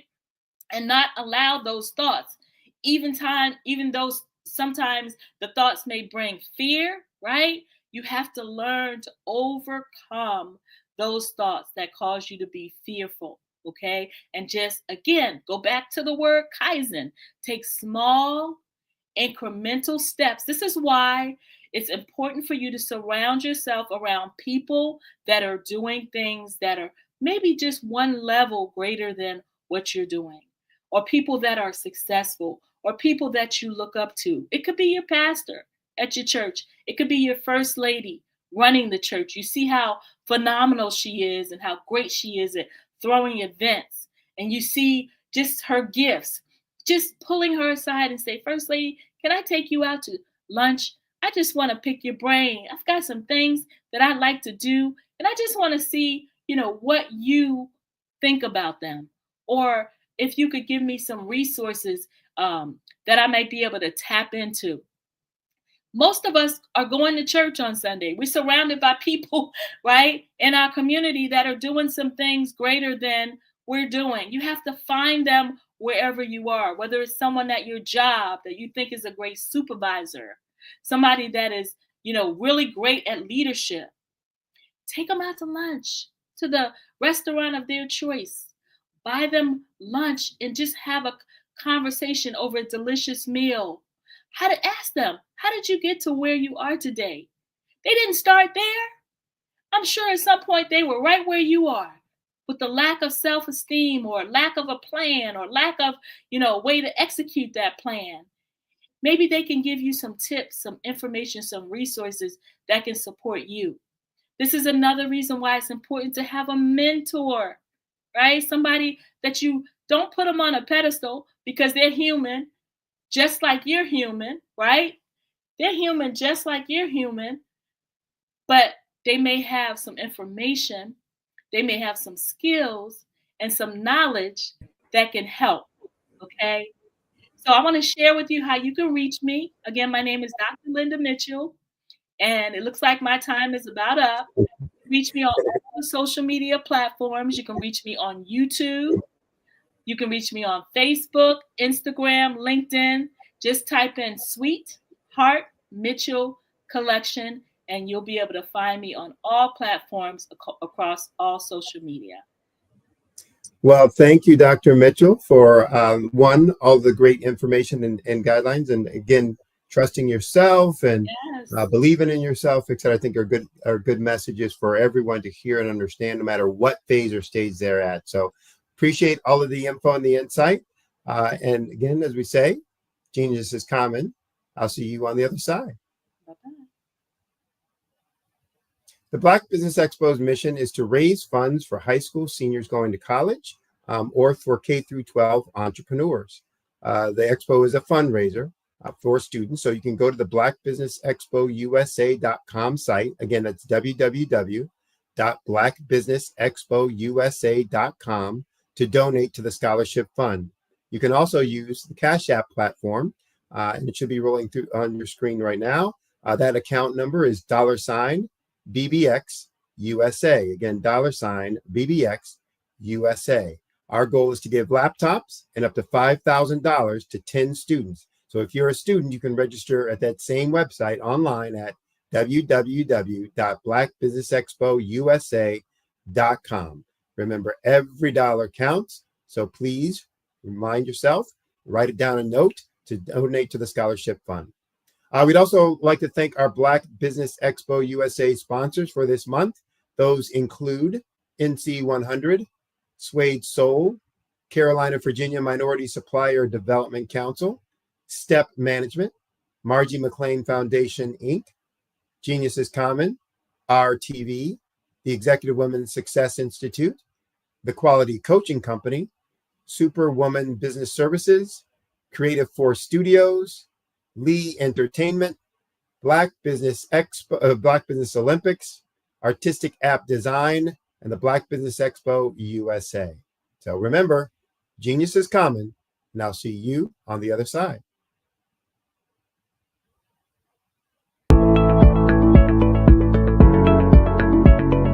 Prepare for what's coming and dominate in economic winter. Stand strong and thrive by showcasing your great products and services globally through the Black Business Network and Black Business Olympics. The Black Business Network has showcased over 2,000 companies with over $7 billion in sales each year. Over 10 million attendees have viewed the rebroadcast each month. Through the Black Business Olympics, unique styles of business training and mentoring are turning students into business owners and entrepreneurial warriors who will dominate in any economy. Gain the ultimate advantage of the Black Business Olympics, 7 days of unbelievable topics and speakers speaking around the globe. Donate your time and experience to provide expertise and scholarships to students worldwide and change the world. Now, more than ever, new insights, tools, strategies, and capabilities are needed. This is your chance for a major presentation to the world. Fill out the form and join the more than 2,000 speakers who have presented to over 200 countries. Join the Black Business Network streaming live into the Metaverse, STEM City, Black Multiverse Enterprises, Hulu, Amazon, YouTube, iHeartRadio, Apple, Facebook, LinkedIn, Pod TV, IBM TV, Spotify, and Google Podcasts. Sign up today. Spaces are limited, and we will see you there.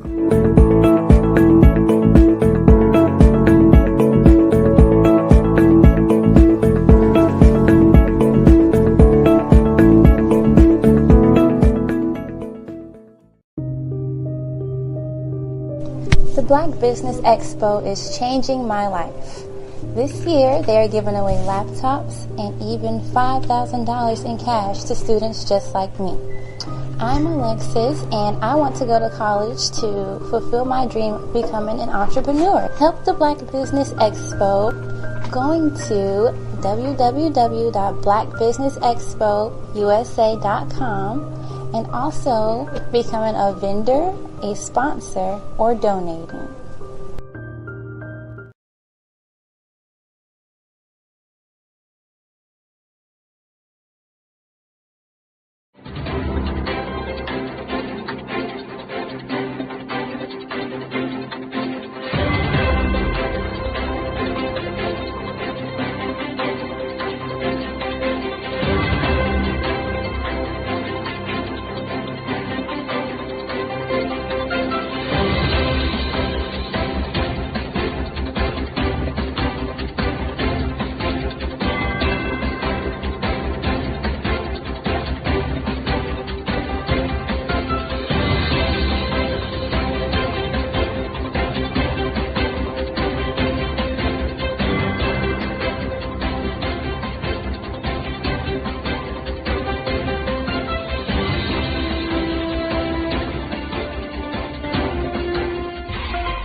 Dr. Eric Kelly III and a host of phenomenal speakers from all around the globe for this 7-day virtual event that you don't want to miss. The mission of the Black Business Expo is to raise scholarship money from kids all the way from high school, all the way from college. The Black Business Olympics is one of the largest Black business showcases in the world. It is an opportunity for businesses and companies to showcase their businesses globally. We are going to be giving away laptops up to $5,000 away to students.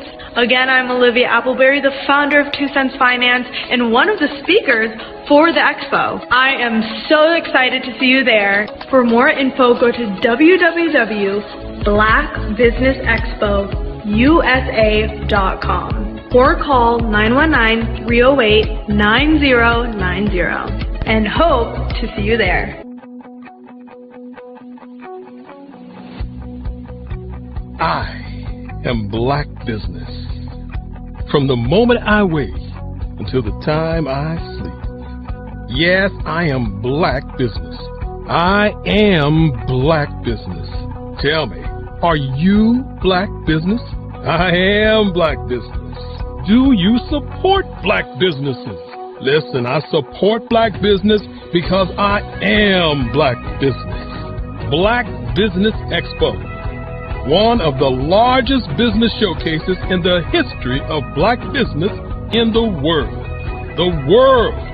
Sign up today at www.blackbusinessexpousa.com or call 919-308-9090. I am Black Business. I am Black Business. From the moment I wake until the time I sleep, I am Black Business. I am Black Business. Are you Black Business? I am Black Business. Do you support Black businesses? I support Black business because I am Black Business. Black Business Expo, one of the largest business showcases in the history of Black America in North Carolina. Join Dr. Eric Kelly III and a host of phenomenal speakers from all around the globe for this 7-day virtual event that you don't want to miss. The mission of the Black Business Expo is to raise scholarship money from kids all the way from high school, all the way from college. The Black Business Olympics is one of the largest Black business showcases in the world. It is an opportunity for businesses and companies to showcase their businesses globally. We are going to be giving away laptops up to $5,000 away to students. Again, I'm Olivia Appleberry, the founder of 2 Cents Finance and one of the speakers for the expo. I am so excited to see you there. For more info, go to www.blackbusinessexpousa.com or call 919-308-9090 and hope to see you there. I am Black Business. From the moment I wake until the time I sleep. Yes, I am Black Business. I am Black Business. Tell me, are you Black Business? I am Black Business. Do you support Black businesses? Listen, I support Black business because I am Black Business. Black Business Expo, one of the largest business showcases in the history of Black business in the world.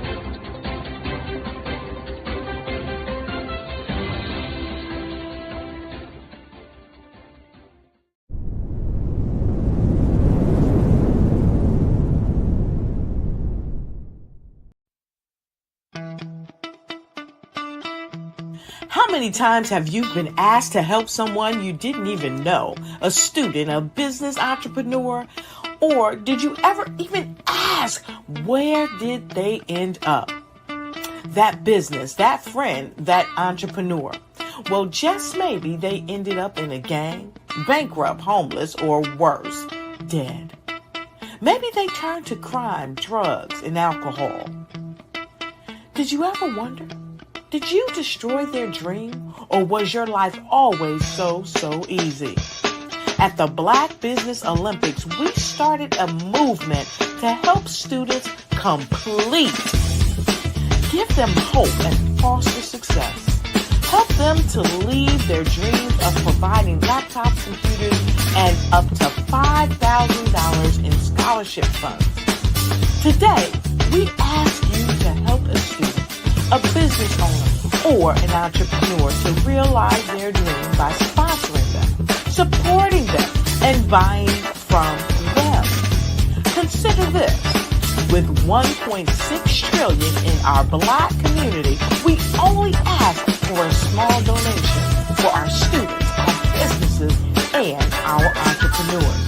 And you can change a life today. So I ask you, what are you going to do? Sit on the sidelines and watch our students in high school be leaders, miss out on their dream from lack of resources? Or are you going to donate to the movement and change their future and yours as well?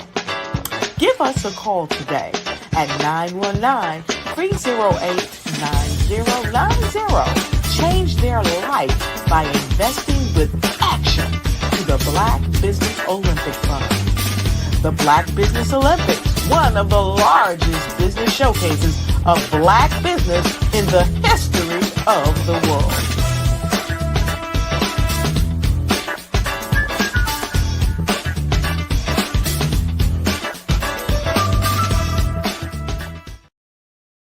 Hello, I am Dr. Eric Kelly III, the visionary strategist and founder of the Black Business Olympics. I invite you to showcase your Black-owned businesses on the Black Business Network global stage. The Black Business Olympics is a global Black Business Network platform that propels Black-owned businesses into the international spotlight. By showcasing your business on the Black Business Olympics platform, you can reach a worldwide audience of potential customers, partners, and investors. You can also establish yourself as a thought leader, an expert in your field, attract lucrative partnerships, and more speaking engagements. In addition, the Black Business Olympics platform provides a valuable opportunity to connect and collaborate with like-minded entrepreneurs and business professionals from around the world. This can lead to new business opportunities, ideas, and relationships. Finally, by sharing your story and expertise on the Black Business Olympics platform, you can inspire and empower others. This is a powerful way to make a positive impact on the world and leave a lasting legacy. If you are a Black-owned business owner, I encourage you to seize the opportunity to showcase your business on the Black Business Olympics platform. It is a once-in-a-lifetime opportunity to make an indelible mark on the world. Be one of the 1,000 visionary entrepreneurs who are changing students' lives, shaping industries, and leaving an unforgettable legacy for their families. Unleash your voice on our global stage and watch your business thrive. Black Business Olympics is one of the largest Black business showcases in the history of Black business in the world. Yes, the entire world. Just give me a call today at 919-308-9090.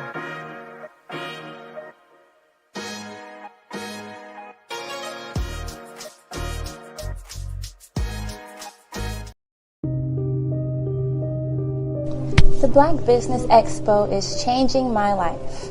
This year, they are giving away laptops and even $5,000 in cash to students just like me. I'm Alexis, and I want to go to college to fulfill my dream of becoming an entrepreneur. Help the Black Business Expo going to www.blackbusinessexpousa.com and also becoming a vendor, a sponsor, or donating. Welcome to Intentionality with Dominique, the show that helps business owners become valued and in-demand suppliers in the marketplace to scale their businesses. Let's start today's show with host and intentional connector, Dominique Simpson-Milton. my favorite question to ask, but what would you say is the difference between working in your business versus working on your business? Oh my goodness, it's a mindset for sure. And prior to working with the council and working with you, I don't even know that I placed as much emphasis and importance on it. But now I understand the importance of working on the business, which is that business development, strategic planning, taking that 30,000 foot view, every 6 months and definitely at least once a year to find out what's working well, what's not, pivoting if there's a need to pivot, adding new verticals. Like that's working on the business. Working in the business is the day-to-day operations. Putting out fires in the day-to-day, responding to emails, that type of thing. And working on the business is setting a strategy based on what's going on in your various industries. What are the trends, and making sure that you are doing the steps to stay in front of those trends. As you grow and as you evolve, I'd say there are a couple of things to that. One is if you are in the weeds every single day, and quite frankly, when you start a business, there's not a lot of it's hard not to be, right? Because you're probably small when you start. There are probably not enough resources for the things that you have to do. That's normal. But as you grow and as you evolve, you start to understand that if your view is here, then you cannot gain the perspective to see all of the interrelationships and all of the opportunities and all of the strategic maneuvers that you should be doing in order to take grow your business in step functions as opposed to incremental. Well, working in the business is doing everything. You wear all the many hats.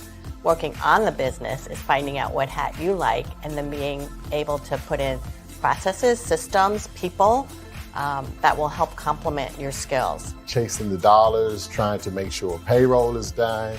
You have enough work to cover payroll and $2 or $3 in your pocket. The next thing you know, year after year, you're in a rat race. You never been trained to develop your business or to take it to another level. As long as I can focus on where we are going, because no one else is doing that in the company, except for me. So if I can see, here's where we're going, and I need all 10 of y'all to come with me, then if we all do that together, then the business grows because everyone is focused on the thing they're supposed to be focused on. Love that. Yeah. I think for a lot of business owners, particularly when you're just getting started, you're wearing multiple hats. I tell people all the time, I was always letter E, all of the above, when we used to fill in those multiple choice tests. And even now I still do a lot, but what is really great is that right now I'm in Richmond. My team back in Raleigh is handling everything. I don't have to pick up the phone. I don't have to check that email because I know that they can take on whatever is being thrown at them. Take time to slow down in order to speed up.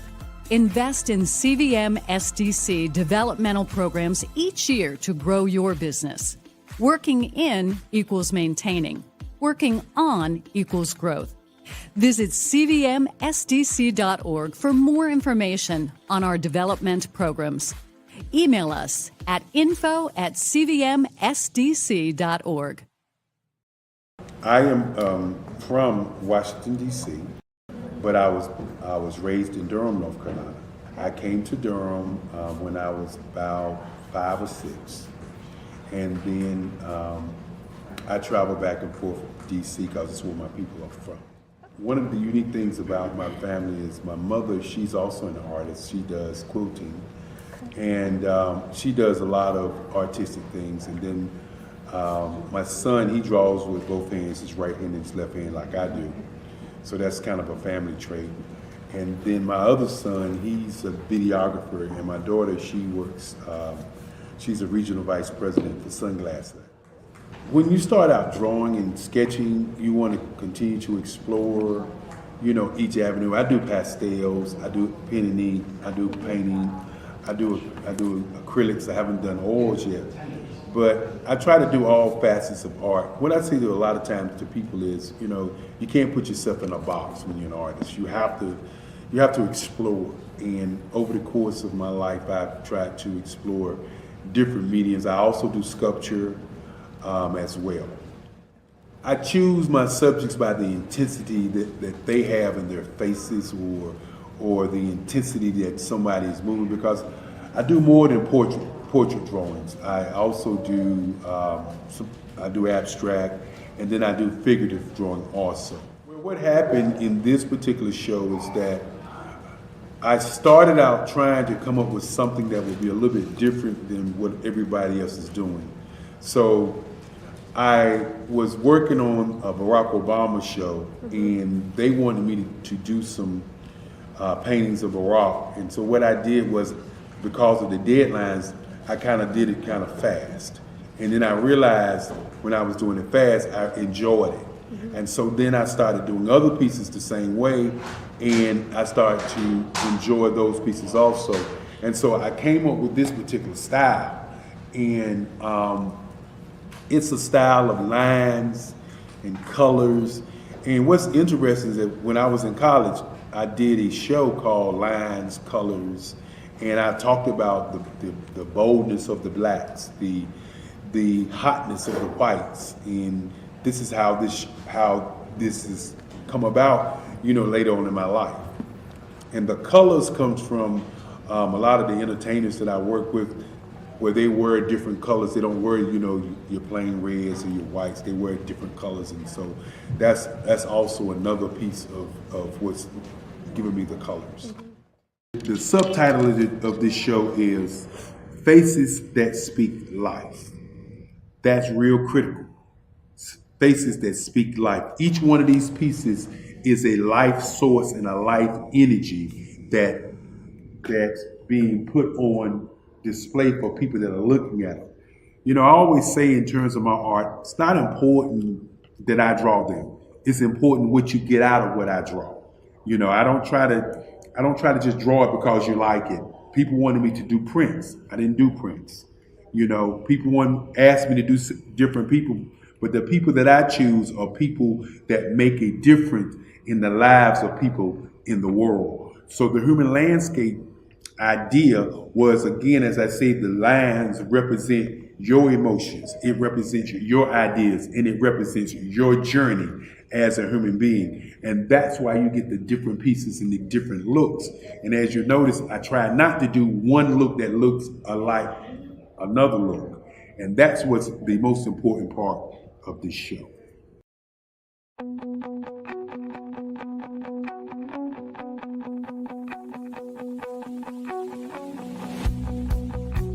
I am Black Business. From the moment I wake until the time I sleep. Yes, I am Black Business.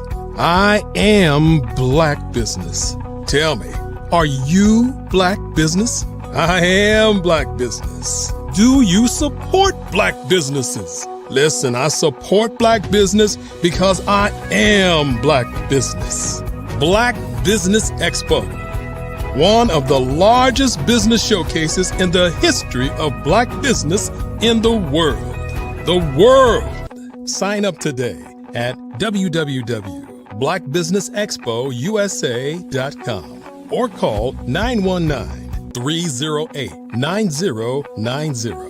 I am Black Business.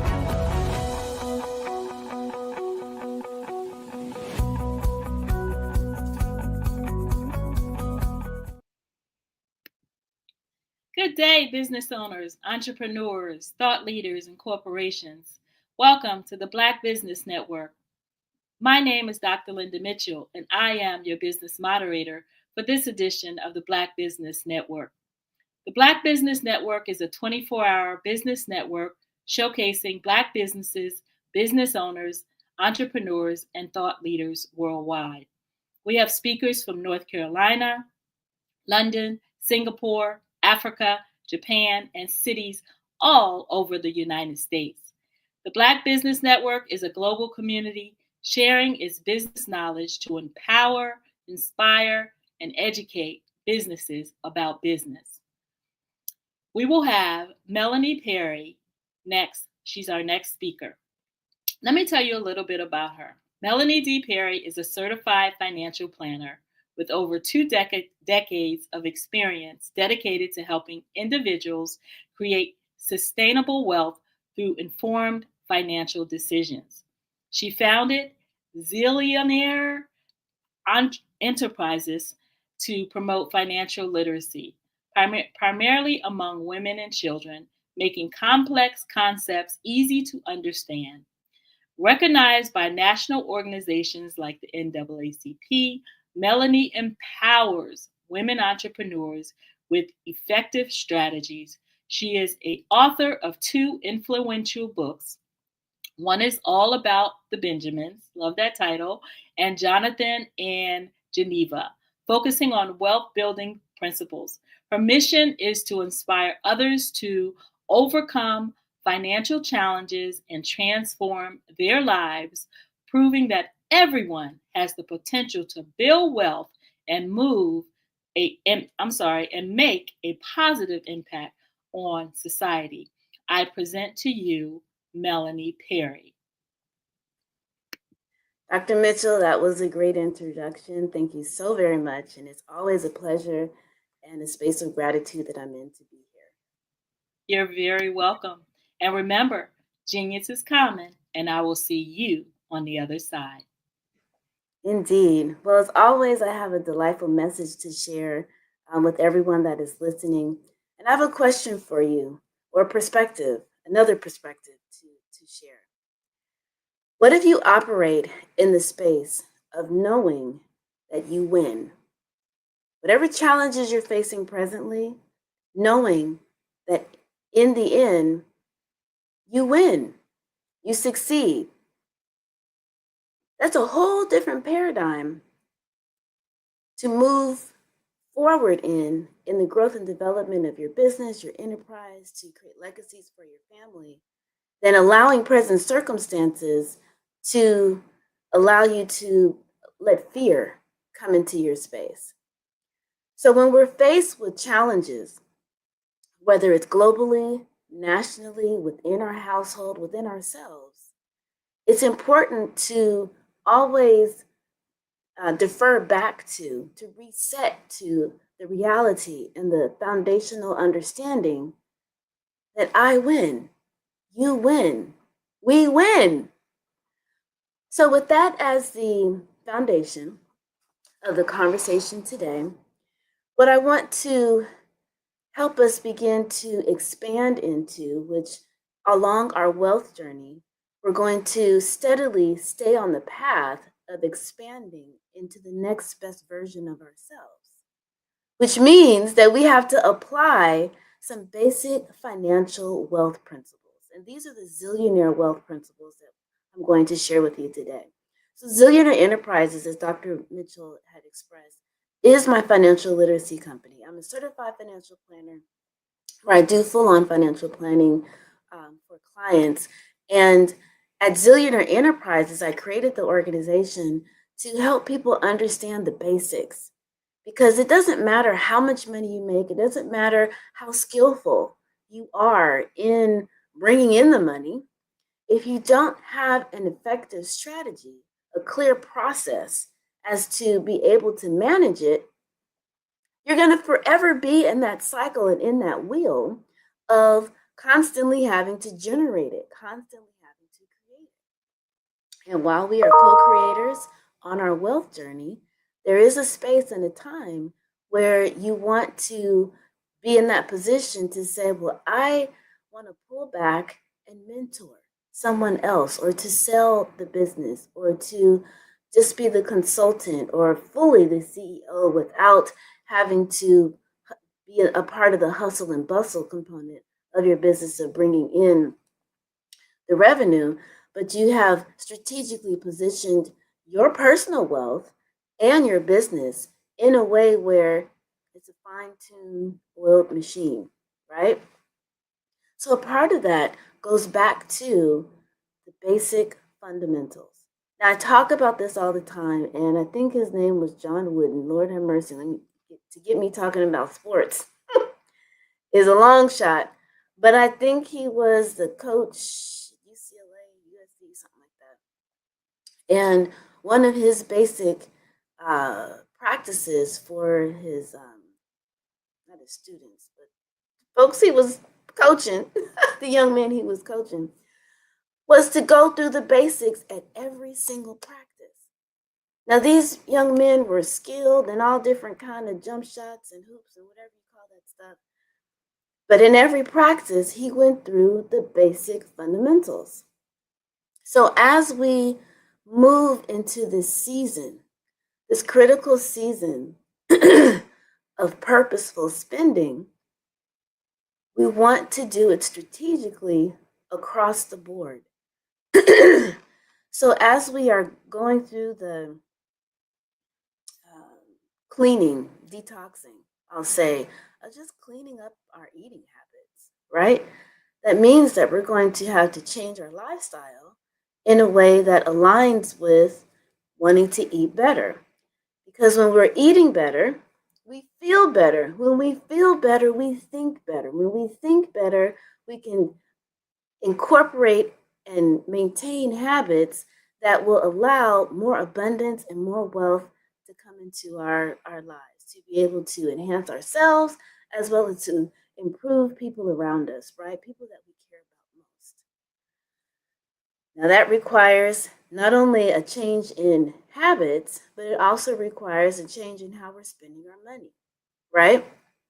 Everything that we do is going to fall back on all these different domains of wealth, from our mental, spiritual, emotional, financial, relationships, relational, components of wealth. All of them are interconnected. And you can't improve one and expect the others to fall in line. Each particular component of the wealth domains have to be worked on.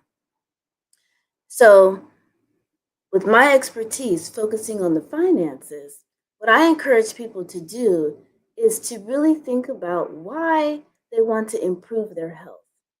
Okay, obviously, you want to be able to do more. If you want to travel more, you want to be able to, you're running late to that plane, you want to be able to get to that plane, to that flight, and not be completely out of breath, right? So how do we begin to do that? Knowing that we've got all kind of toxins. If you're using black utensils, spatulas and spoons to cook your food, got to get rid of all of that. If you're using non-stick pots and pans, got to get rid of all of that. If you're using saran wrap, plastic wrap, I should say, got to get rid of all the plastics. If you're using storage containers that are plastic, you got to get rid of all of that. Well, you get rid of all that, then what do you have to do? You got to replace it. So if it's kind of overwhelming to think, okay, let me scrap everything, do things in increments, right?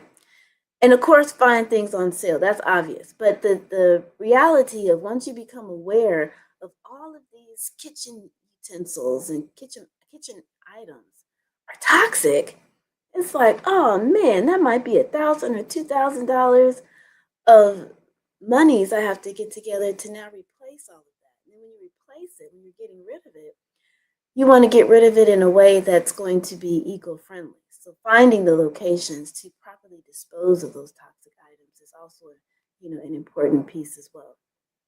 But on the subject of just cleaning the kitchen items, right? Do that in increments, do that in phases. So that's something that I've incorporated. So I now have all glass containers. I have now non-toxic or stainless steel pots and pans, that I use. So the next, items are, some of the smaller things where, that's a little more easier. It's a little easier to adjust. So that's on the health side, of things, and recognizing that, of course, as we are cleaning up the items that we are using, which is going to add to our health overall, because we're getting rid of the things that are just toxic poisons that are seeping into our food, we want to make sure we're eating clean food as well. And one delightful treat that I've incorporated into my life for the past 10 years, 7 to 10 years, is gardening. And you might think, oh, that just sounds like more work. Well, you can think of it that way, or you can think of it as an opportunity to get in touch with God, to get in touch with your Creator, to get a moment to exercise self-care, to allow yourself to be in nature, in peace, to slow down, to relax, take it all in, and add to the longevity of your life. Whenever we get back in touch with nature, we're adding to the longevity of our lives. So taking a moment to plant a couple of seeds that are herbs that we can easily grow in our windowsill is going to add to our health and reduce our food budget. So all of this, again, has an interrelated components to every domain of wealth along our wealth journey. And again, while the reality of it all can be daunting, I'm not going to dismiss that. The way we begin to break that down is by doing things over time, in increments, and in chunks, right? So you can think, all right, this season, I'm going to focus on kitchen items. The next season, I'm going to focus on growing a couple of herbs in my windowsill. Or go all out and establish a garden, whether it's a container garden, which you can grow a lot of food in a container garden, whether it's the water, what are those things called? I forget, but you can grow plants without soil in the water containers. There's a term for it. Somebody's going to tell me in the comments. Or in the ground at whatever capacity size that you want to venture into this next season of putting clean foods into your body and taking a moment to shift lifestyle habits and incorporating that as a form of self-care. These are things that are just going to add to the well-being of ourselves, of our family, and society as a whole, right? So that's on the detoxing, food side, of things. And something else that I've been doing with my family that people seem to find, very unique. This is actually free. So since COVID, since actually March of April? March is when COVID came about. So I think it was April, June, is when I began to get my family together by way of Zoom and exercise on Fridays at 2 o'clock Pacific Standard Time. And we've been holding tight ever since. Now, we don't have the same volume of people, but every Friday, it's me, my uncle, and now I have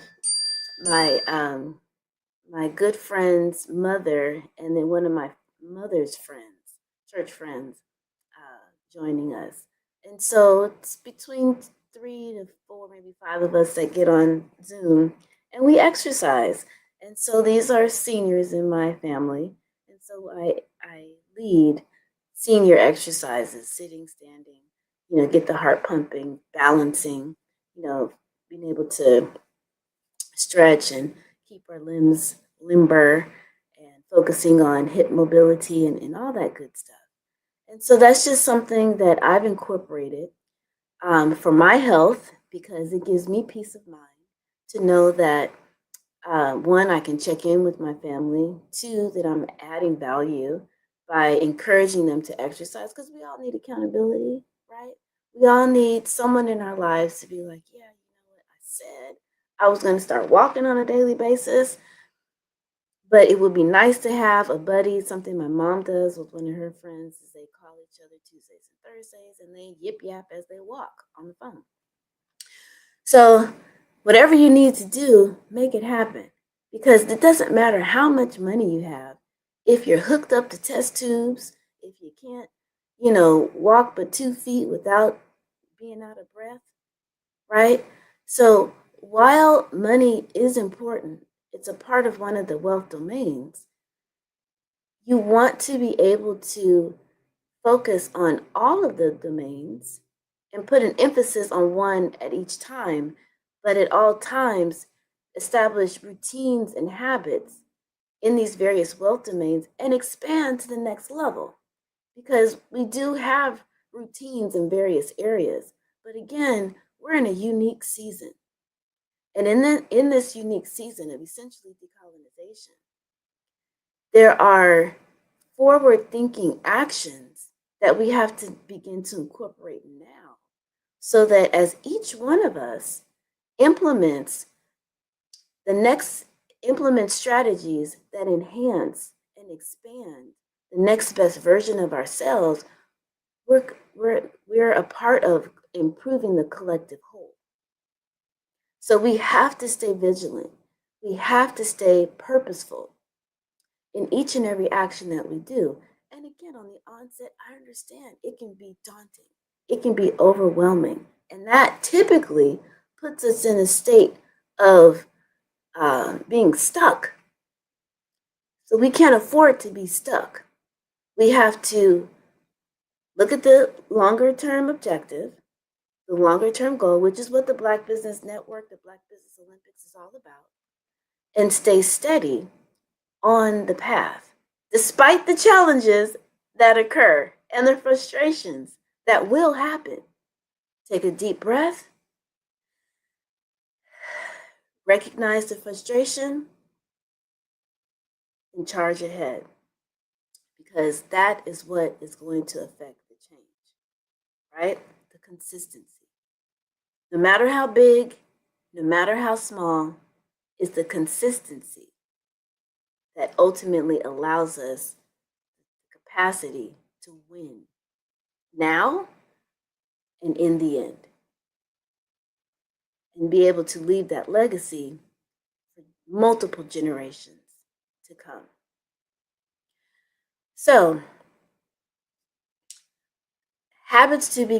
financial habits to begin to incorporate goes back to the fundamentals of purposeful spending. So we already talked about cleaning up the kitchen items. We talked about free things that we can do that will add to our health, right? Everything we don't have to spend, money on. Other lifestyle changes is convenience. We're going to have to release ourselves from the enticing desires for convenience. So what am I talking about? So if we're going to support Black businesses, support brown businesses, focus on small businesses that align with our values, then that means that purchasing items on certain websites, I don't want to say the name, but a very prominent distribution online source where we can place the order and receive the order within a couple of days. We don't want to fall prey to that when we can begin to direct our dollars towards a small business directly on their website, where the dollars are going directly to them, which means that we might have to sacrifice the time element of it being able to get to us, right? And then sometimes going completely out of our way to purchase that particular product, right? Also recognizing that in terms of distribution and supply chains and all that, we may have to exercise a degree of more patience, because oftentimes what happens with small businesses, Black-owned businesses, they're not able to purchase X amount of items in such a volume because there's all kinds of different issues, at play there. Not due to their lack of business savvy or quality or anything like that, but there are external factors that make it extremely challenging. So exercising patience and releasing ourselves of the need for such conveniences. And so that means also that we have to shift our mindset to open up the space for just allowing time. I was watching this colonial channel that goes back into like the 15, 18, and 17 and 1800s, where it's a cooking show, and they reenact cooking colonial style. And so it was interesting because everything was cooked from scratch. Of course, there was no fast food joints in the 18, 17, 1800s, right? So everything was cooked from scratch. And sometimes their food supply was extremely limited. And at some point, they only had flour. So it's like, well, what in the heck do you do if you only have flour and butter, right? Well, there's all kinds of recipes that came about from three things like flour, ginger, and butter. And they created dumplings and biscuits, and well, that includes more than those three. But point is that when things were extremely limited, they were still able to create and make, something from that. And we know as a people that we've made something good from nothing or from very limited resources. So we have a vast experience in that. So I'm not suggesting to fall back into scarcity. What I'm suggesting is slow down, breathe, take some time. Because when you actually take some time to cook, right, you can look at it. 'Cause I don't like cooking. I enjoy baking, but I don't like cooking. I cook because I have to eat. And when we take time in the process, then we can see the joy, the beauty, the harmony, the love that can be put into a meal that is actually nurturing and healing, and spend a whole heck of a lot less money. Now, I'll tell you this, and people are not going to believe me, but I've got the receipts. I spent $132.47, 48 cents on cooking for the month for my uncle. I'm currently his caretaker. And so I made a good 32 to 34 meals, somewhere around there, of food for him. Okay? And I spent $132. Now, mind you, I wasn't going to Gelson's, I wasn't going to Whole Foods, and I didn't go to Trader Joe's. But I went to Food for Less and Aldi's, and was able to create a wide variety of home cooked meals that he could freeze, of course, and then pull out as he needed them, and also fruit. You get melons that can last for a couple weeks before you actually dig into them. So where there's a will, there's a way. When we shift our mindset, shift our paradigm, we can begin to kind of get back into the quote olden days and recognize the beauty and the time. Oftentimes, our kids we're eating our food all separate, not at the dinner table, and we're on our phones and not really present to each other and having conversations to understand what happened, at school today.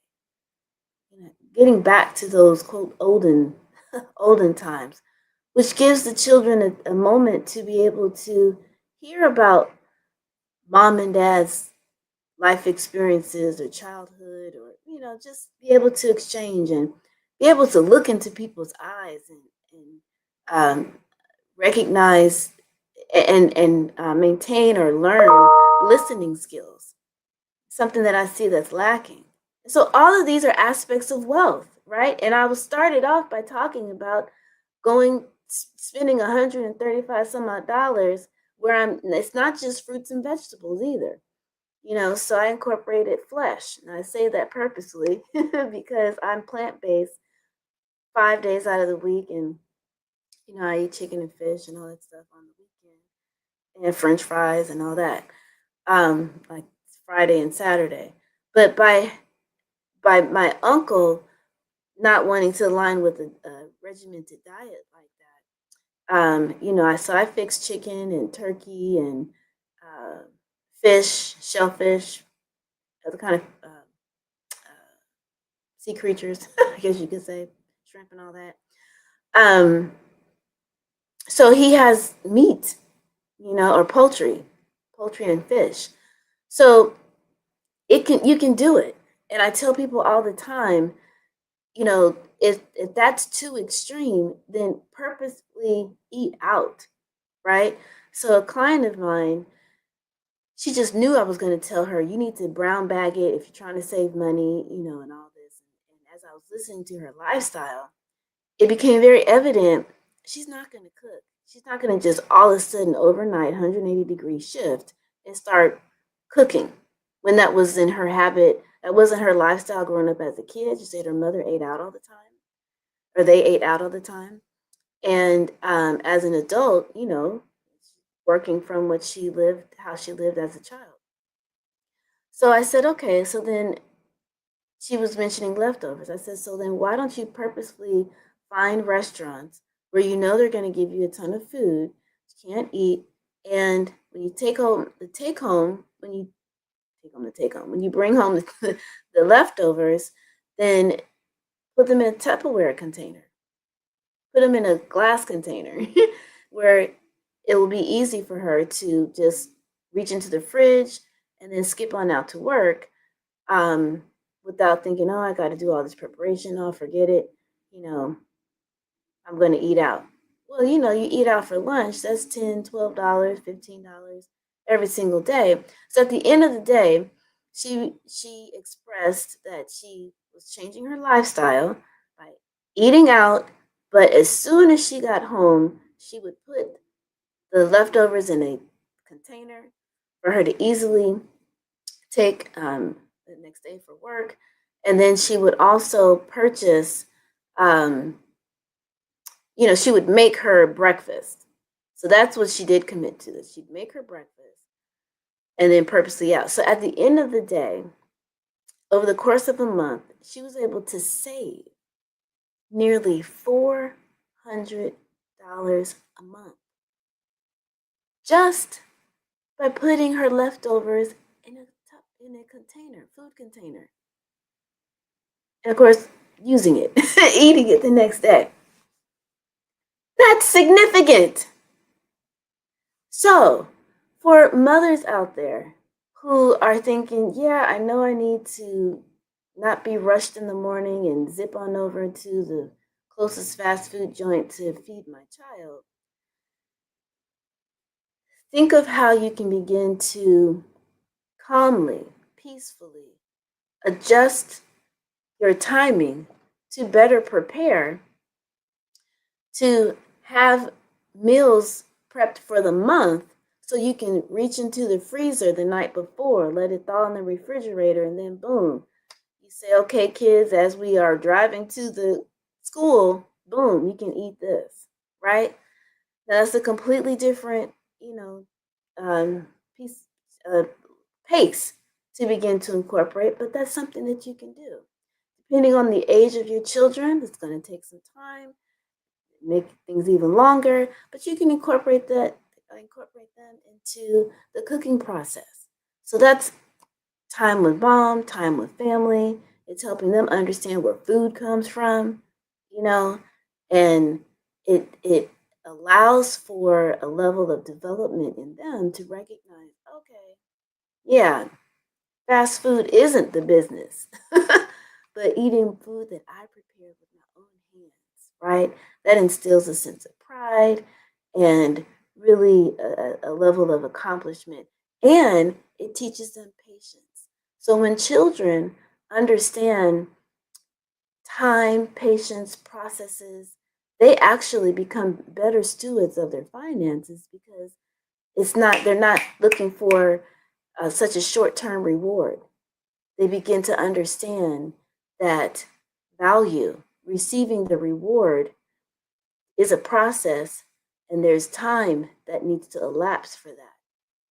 And they become patient and understanding of that, and that allows for them to be better stewards of their money.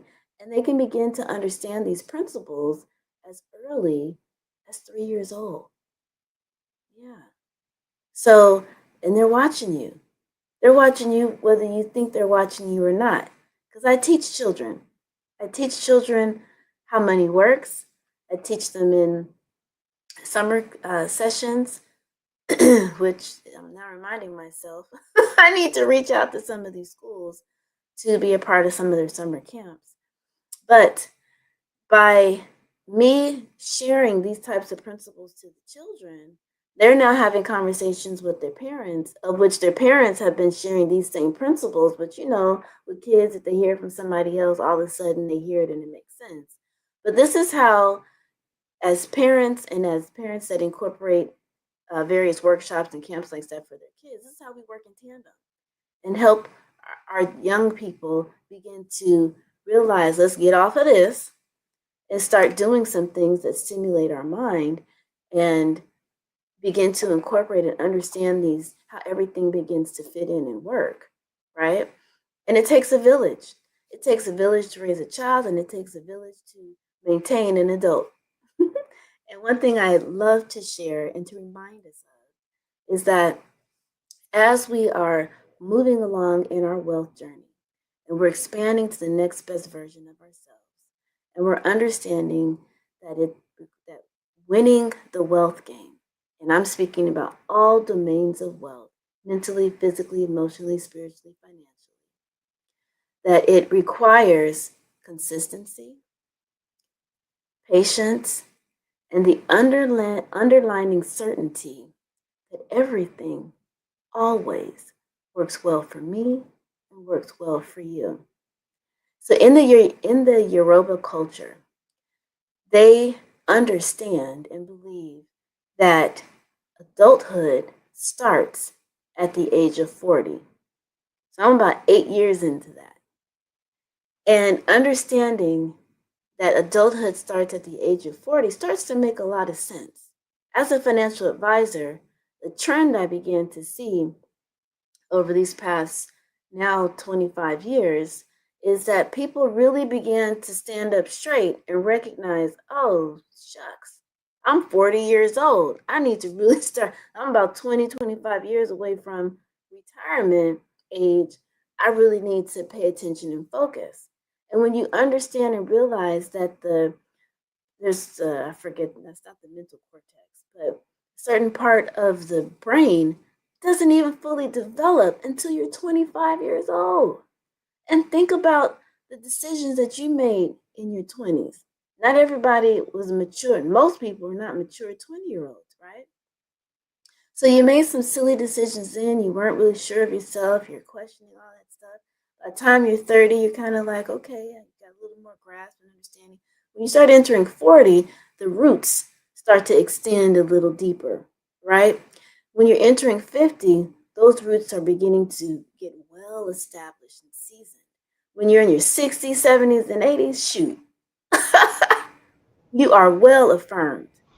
And so as we move along our wealth journey and understand that through consistency, patience, time, and incorporating the fundamentals at every stage, we win. Well, of course, we want to thank you. You did an outstanding job. And as we continue to say, genius is common, and I will see you on the other side. All right. Thanks again. Thank you. I appreciate it. Over the past few years, we've seen the growth of existing and new initiatives focused on financial inclusion, building global networks, and reducing the wealth gap in response to the idea there's not enough seats at the table. Whether their outcomes are to increase the representation of Black executives on corporate boards, ensure an inclusive global economy, or to create new U.S. African commercial pathways, the strategies are often carried out by separate programs. The question is, should they be?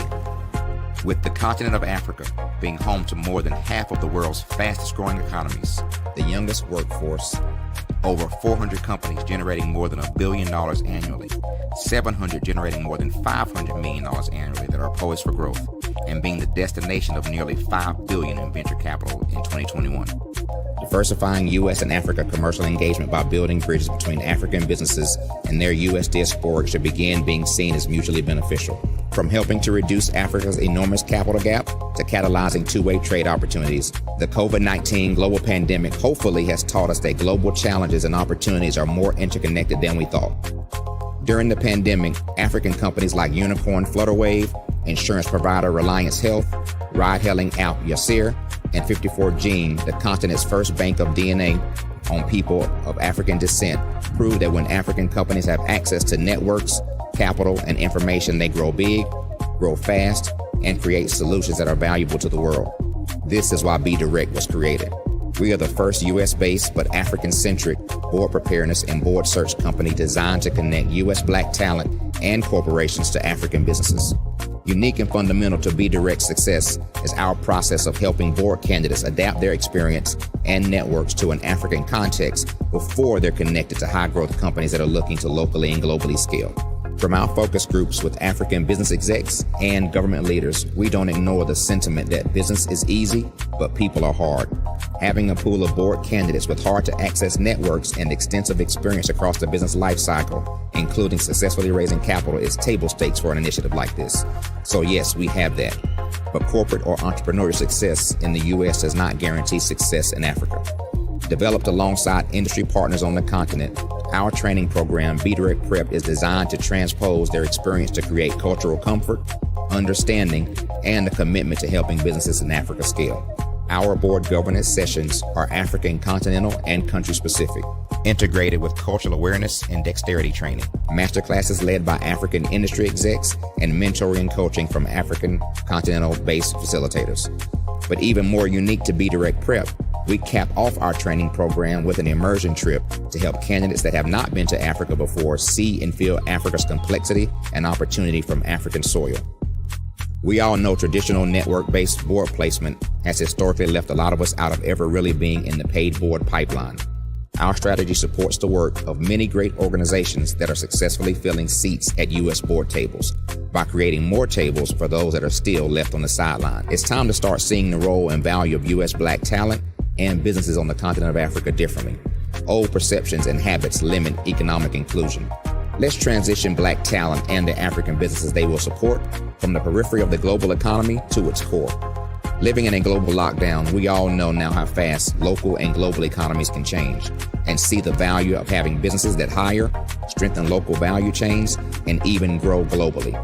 Status quo in any form holds back progress. We must democratize U.S.-Africa commercial engagement by socially and economically connecting cultures that have long been disconnected. It's time for Africa's U.S. diaspora to redefine their global value by helping African businesses scale continentally and globally.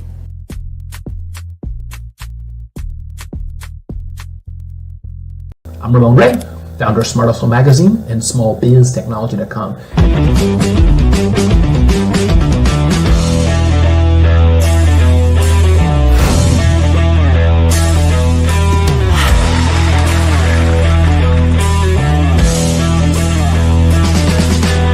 You're here today to celebrate small business success. Stand up on your feet. You rocked the house. It was amazing. Didn't we learn? For me, success comes from failure. One thing not to do is shake somebody's hand like this.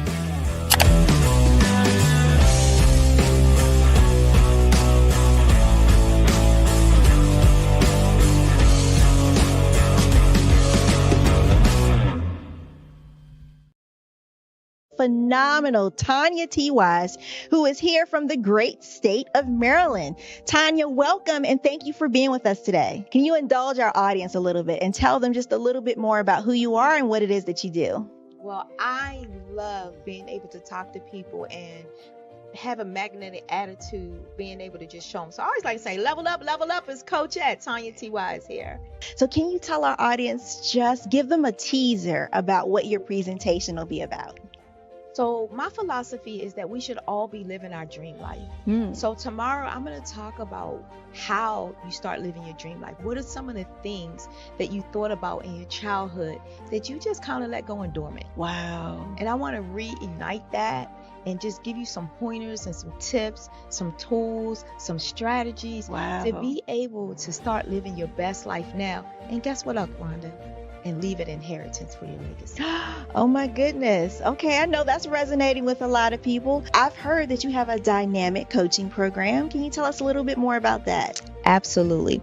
So our coaching program help people that have the lack of time, that lack strategies, and lack the confidence to go after their dream life. So we help them implement tools, we help them implement strategies, as well as give them resources so that they can live their best life now and leave that inheritance. Wow. Oh, I love that. I love the leave the inheritance part. Listen, you are dropping some major nuggets, and I know a lot of what you're saying is resonating with a lot of people, but I think we're all curious. How did you even make this transition into the speaking and coaching arena? What's the story behind this? So I started out in finance, and I realized that a lot of people don't necessarily go after their dream life because of the lack of finances or the education behind finances. But it wasn't until I lost my firstborn, my only son, that life changed for me. And where I was going after it all, living the corporate life, hit my 6-figure income and living in my dream house with my dream man, driving my dream car. I nearly lost it all when I lost my son. And so I realized it only takes one financial catastrophe that can change your entire life.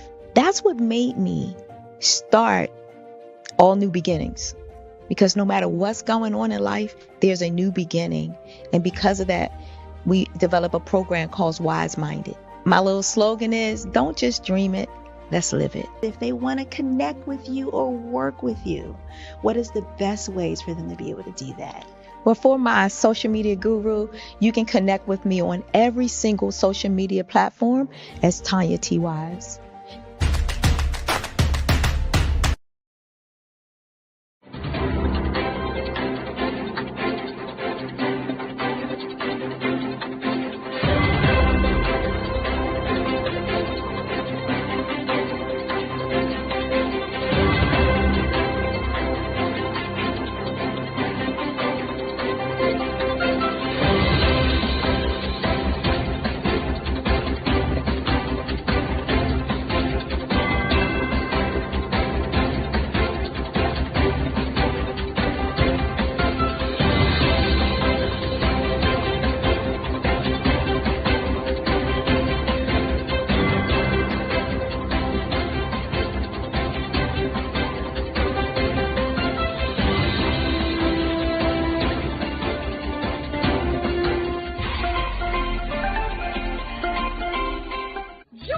Dr. Eric Kelly III and the host of phenomenal speakers from all around the globe for this 7-day virtual event that you don't want to miss. The mission of the Black Business Expo is to raise scholarship money from kids all the way from high school all the way from college. The Black Business Olympics is one of the largest Black business showcases in the world. It is an opportunity for businesses and companies to showcase their businesses globally. We are going to be giving away laptops up to $5,000 away to students. Again, I'm Olivia Appleberry, the founder of 2 Cents Finance and one of the speakers for the expo. I am so excited to see you there. For more info, go to www.blackbusinessexpousa.com or call 919-308-9090 and hope to see you there. I am Black Business. From the moment I wake until the time I sleep. Yes, I am Black Business. I am Black Business. Tell me, are you Black Business? I am Black Business. Do you support Black businesses? Listen, I support Black business because I am Black Business. Black Business Expo, one of the largest business showcases in the history of Black business in the world. the world. Sign up today at www.blackbusinessexpousa.com or call 919-308-9090. I am Black Business. I am Black Business. From the moment I wake until the time I sleep, I am Black Business. I am Black Business. Are you Black Business? I am Black Business. Do you support Black businesses? I support Black business because I am Black Business.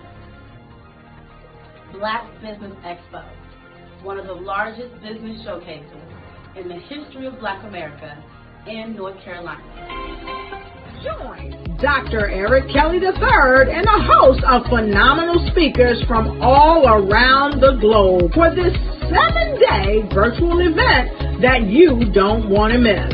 The mission of the Black Business Expo is to raise scholarship money from kids all the way from high school, all the way from college. The Black Business Olympics is one of the largest Black business showcases in the world. It is an opportunity for businesses and companies to showcase their businesses globally. We are going to be giving away laptops up to $5,000 away to students. Again, I'm Olivia Appleberry, the founder of 2 Cents Finance and one of the speakers for the expo. I am so excited to see you there. For more info, go to www.blackbusinessexpousa.com or call 919-308-9090 and hope to see you there. I am Black Business. From the moment I wake until the time I sleep. Yes, I am Black Business. I am Black Business. Tell me, are you Black Business? I am Black Business. Do you support Black businesses? Listen, I support Black business because I am Black Business. Black Business Expo, one of the largest business showcases in the history of Black business in the world.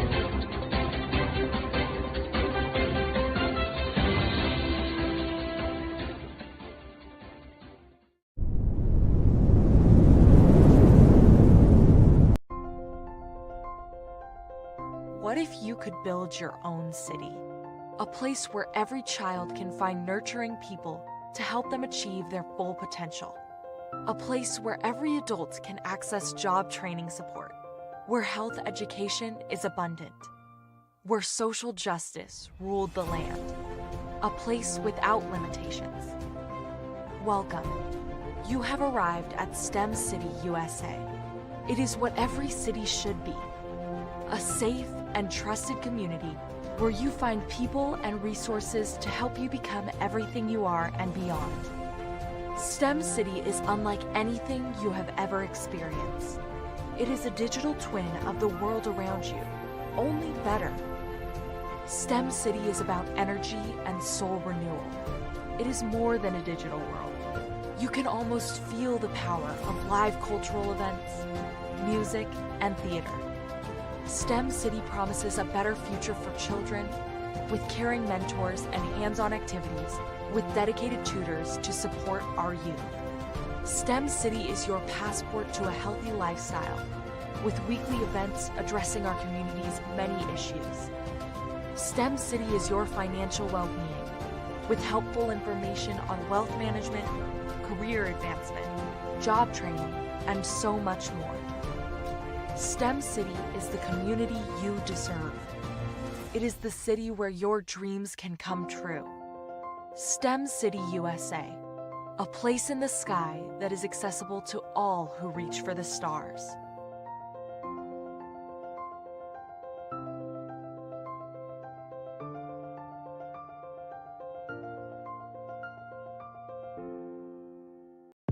The Black Business Network and Black Business Olympics are essential platforms for Black business owners globally. They provide the tools and support you need to succeed in today's competitive marketplace. Join us today as we collaborate together with businesses from around the world to support our children, students, and young future entrepreneurs, Black businesses, and corporations. We raise funds for students going to college and young entrepreneurs who are aspiring to be business owners, and we invite you to be a contributor today. Visit the website www.blackbusinessexpousa.com to connect with and learn more about how the Black Business Network and Black Business Olympics can help you not only share your amazing business story to businesses, but also serve future generations. Hello, my name is David Jones, CEO and co-founder of the Hello LLC, where we help businesses build a culture, brand an experience, and leverage technology to pivot into Web3.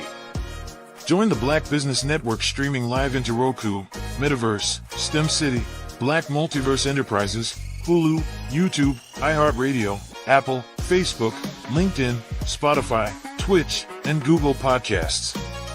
Tune in, turn on, and let's thrive.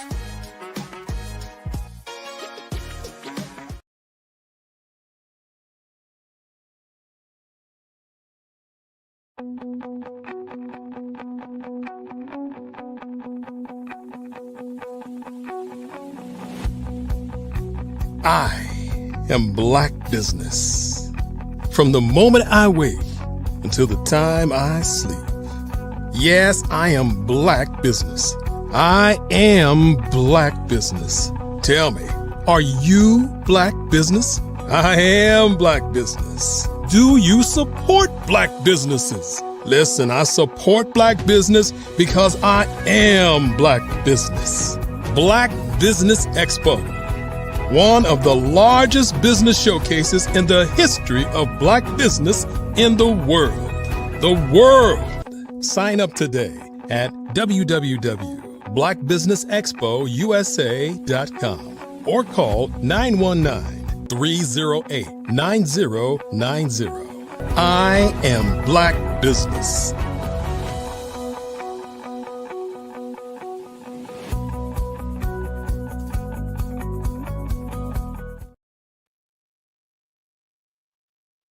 Good day, everyone. Good day, business owners, entrepreneurs, thought leaders, and corporations.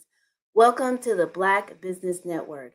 My name is Melanie Perry, and I'm your business moderator for this edition of the Black Business Network. The Black Business Network is a 24-hour business network showcasing Black businesses, Black owners, entrepreneurs, and thought leaders worldwide. We have speakers from across the globe, from North Carolina, London, Singapore, Africa, Japan, and cities from all over the United States. The Black Business Network is a global community sharing its business knowledge to empower, inspire, and educate businesses about business. Now, today we have for you Byron Harvin. Now, as an owner of the Greenleaf Energy Brokers, Byron Harvin has dedicated the past 6 years to the renewable energy sector, driven by his passion for providing sustainable solutions that empower consumers. Now, his interest in this industry was sparked by witnessing consumers struggle due to the skyrocketing electricity costs. Now, this realization inspired Byron to address the pressing needs in the marketplace, particularly tailored for services such as electric vehicle charging stations and the removal and replacement of pre-existing solar systems. I present to you Byron Harvin. Hello. How are you, Melanie? I'm doing well, and as we say here, genius is common. I leave the floor to you. Yes, indeed. Genius is common. Absolutely. It's a pleasure to be on a Black Business Expo, and communicate and network with so many of our people, for sure.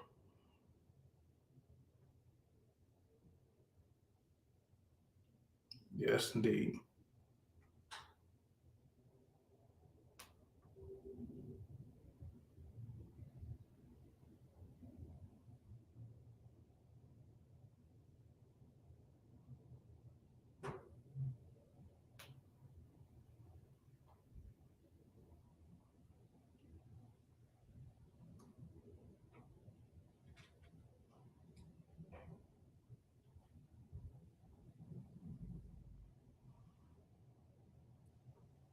So Byron, this is your opportunity to shine. So let us get all the goodies and the insight that you have to share with us today about your renewable company. I know that you have a delightful amount of great information to impart to us. So go ahead and let us hear it. Yeah. Well, like I said, my name is Byron Harvin. I'm the owner of Greenleaf Energy Brokers. It's a renewable energy brokerage firm based out of Hampton, Virginia. But we are nationwide, and we're always looking forward to serving customers in each and every state within the country. We offer various services to homeowners as well as commercial property owners.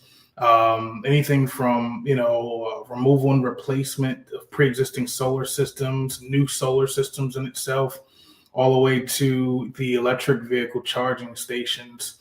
Like I said, for homeowners and commercial property owners, our goal is to help as many customers, years down the line, now and years down the line to see the value in sustainable energy, so that they can, have more of their funds for legacy building or family or anything that they may see fit, obviously to reallocate their funds towards. Absolutely.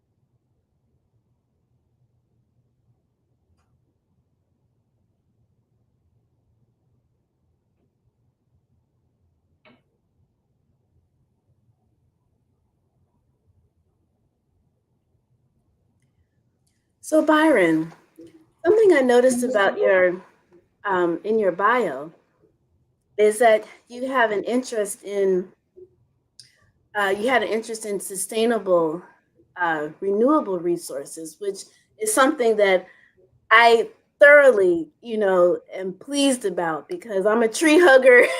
I'm one of those folks. In high school, I was like, oh yes, we gotta save the whales, save the planet. So what would you say are some areas that you have noticed with consumers that they're just not aware of how they can be more sustainable, and why you created your company to help kind of fill in that gap?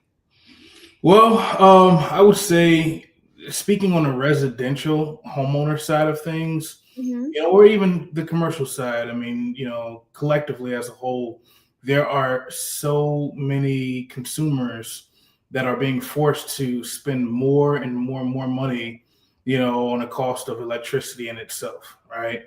And a lot of that reasoning is backed behind these major power players, the local power companies, or the co-ops as they call it, having massive control over the skyrocketing cost of electricity, right? And at the end of the day, that is renting power, and when homeowners or even commercial property owners make the transition over to, renewable energy, whether it be solar or the electric vehicle infrastructure for their facilities, it puts them in a position where they now can harness, electricity at home or, at their place of business, and, go from renting power to then owning power, saving them tons of money. Absolutely. Now, with this being well, it's not really a new industry, but an industry where people are becoming more present to be more mindful. Because I'm a financial advisor, and I encourage people to be more purposeful in their spending and understand that the different domains of wealth encompasses being ecologically and environmentally sound and friendly, which helps the pocketbook, right? Right. So I'm curious, are there any are there any ways or strategies in which, people can be like, how does it look financially to be more sustainable in dealing with renewable products and to benefit from what the services that your company offers? Well, there are some incentives for consumers to partake into renewable energy, to obviously partake in the long-lasting effect of saving money. Some of those incentives are governmentally funded, such as the federal tax credit, which right now on a residential side, as well as the commercial side, is 30%. For those that actually own, farms or they're in rural locations. It can also be a homeowner in a rural location. You can get as much as 75 to 90% of a federal tax credit as well too, which is phenomenal. I mean, it helps consumers to be able to partake in saving money and spending the least amount possible to obviously have some sort of renewable energy for their home or business.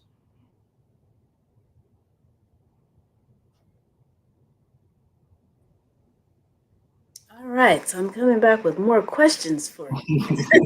Okay, so as a business owner, how would you say that Black-owned businesses can incorporate sustainable practices into their own operations? I would say, adding, solar panels, adding photovoltaic solar systems to their businesses, and if not, also even the electric vehicle charging station infrastructure, because if it's in a particular location that obviously has high traffic, then puts that investor, that business owner, that a particular individual in a position where they would be able to have a massive return on investment, which is pretty phenomenal.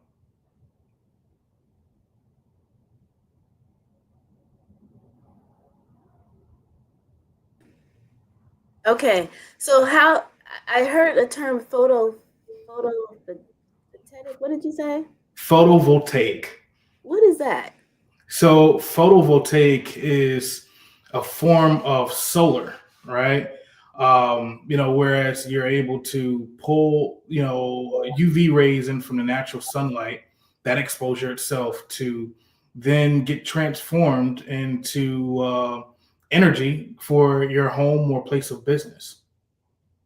Interesting. Mm-hmm. Something new for me to add to my knowledge here. So, on an investment standpoint, why would you say that Black entrepreneurs need to invest in green energy businesses? Well, it seems as though this is the direction that the country is headed in. There is a green initiative by year 2050, where we all, for the most part, are going to have some sort of form of renewable energy to obviously save on the cost of electricity, which is a great thing. It's a great thing, for sure. Absolutely. So, knowing that we're going to be moving in that direction, what would you say are the necessary steps that we can take to secure funding as a Black business entrepreneur to get into the energy sector? Well, there are grants for sure that are actually out there. You have the REAP grant, which can obviously help to secure funding, for individuals that are looking to head in that direction. There are organizations that are willing to make investments into particular projects, to see that project from A to Z, see it through all the way. Those sort of things there can actually help, individuals that are looking to kind of jumpstart their passionate career into this particular sector. Interesting. Now, I know that private equity kind of has a bad taste, in our mouths when it comes to really, in their mind, revolutionizing, or not revolutionizing, but improving a business model, business structure. But most of them don't really.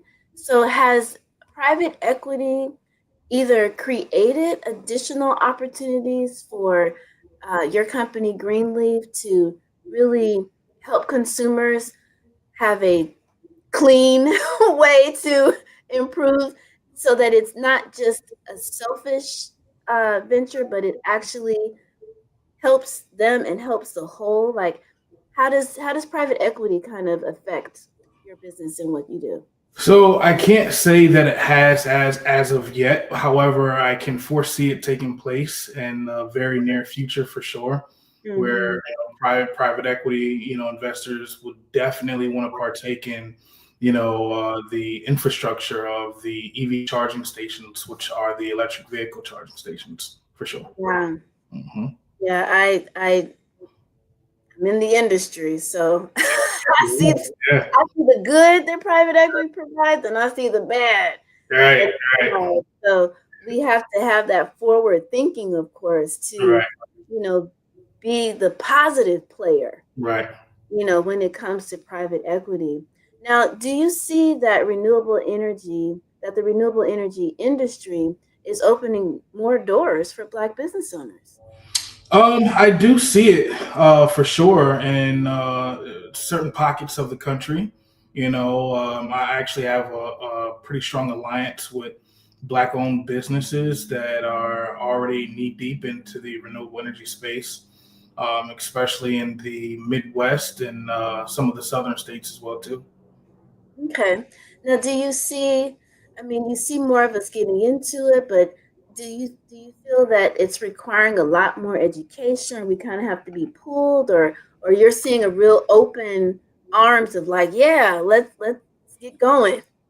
I would say, the education part is definitely key, Mhm. considering the fact that, I started, when I first got into the industry, I was a door knocker. I knocked doors and I was the guy that people love to have come at their door, by the way. I mean, and, I grew from there, to where I am today, where now I'm actually owner of Greenleaf Energy Brokers on a national level, of course. So yeah. I mean, there's opportunity out there for sure, and you just got to be hungry and get out there and get it. It's definitely there. So tell us, what resources or networks would you recommend for Black entrepreneurs to be, to enhance their interest in the energy sector? I would say, any networking opportunities is always good. You have your local town halls, you have national groups in which you definitely be able to partake in to network with other like-minded individuals that can always help to further your advancement in that particular sector of renewable energy for sure. hmm I know in my industry there are particular associations and organizations. Right. So it's kind of like a like mind, even though you're all in the same industry, you all kind of enhance, one another. So is there any like specific networking organizations that maybe you're a member of or can I share? would I would say Black Brand is a organization that I've partaked in, and it definitely is phenomenal for sure. To be able to help further advance my business, definitely. hmm And, you know, forgive me if I didn't hear the full introduction of your response, but what specifically does Greenleaf do? Greenleaf does, residential solar systems, commercial solar systems, the electric vehicle charging stations. We specialize in removal and replacement of pre-existing solar systems. So if you have a bad roof and there's a solar system on that roof, we will come in on the behalf of the roofing company to remove temporarily the solar system so that they can gain access. And once they're completed with either repairing or replacing the roof, we'll put the system back on. So let me ask you this. I'm a business owner and I have I was about to say nail salon, but let's not do that. We always have nail salons. I have a a market. I have a grocery store. Mm-hmm. And we've got an old system Mm-hmm. set up. And so I call Greenleaf and I say, Greenleaf, get us updated. What does that look like? Get you updated. Well, we'd first come and do a system functionality check. It's funny because we did this for a farmer's market in Danville, Virginia. This was a government contract. Yeah, we had to take a look at the system for what it was worth, and it's old. You know, it was about almost 20 years old, and we've come to find and help them notice that some of those solar panels were not performing right to full capacity or even at all. So what we did was we brought in a fresh new set of panels, more up-to-date panels, higher wattages, of course. And we've removed the old and simply added the new, which got them right where they needed to be and system working exactly how it should. Okay, fantastic. So that was a government contract you said Yes. you had gotten. So you had mentioned that you also work with residential, I guess, as well as commercial. Yes. So if I'm a real estate investor and I want to get my properties, up to a renewable energy space, like, is there a questionnaire, or, how do you kind of help a person realize that they need what you have to offer? I mean, they know, but to find out who's the right person to do the job is sometimes a tasking investigation, if you will, because there's so much online. So what are some things that you want that your customer, or you want people to be aware of, to look into when you're looking for renewable energy? You need to watch out for X, Y, and Z. So help us understand that. Well, the first thing that we do if we're working with someone from the ground up that has a desire to switch to renewable energy on the solar level of things, we take a look at their electricity bill, to see exactly what they are consuming on a month-to-month and also a yearly basis, which is truly the right way to go about it. And once we take a look at that and enter into our software, it'll help us to understand, based on the space that they're working with for panel layout, how big or how small a solar system can be. And based on those two factors there will determine their solar offset, which is just pretty much, the difference between what you would pay towards the power company versus what you would pay as a fixated amount to solar, and, from there we present it to them. And if it's a good fit, would move forward and show them exactly what it would take to kind of go down that trail of installation.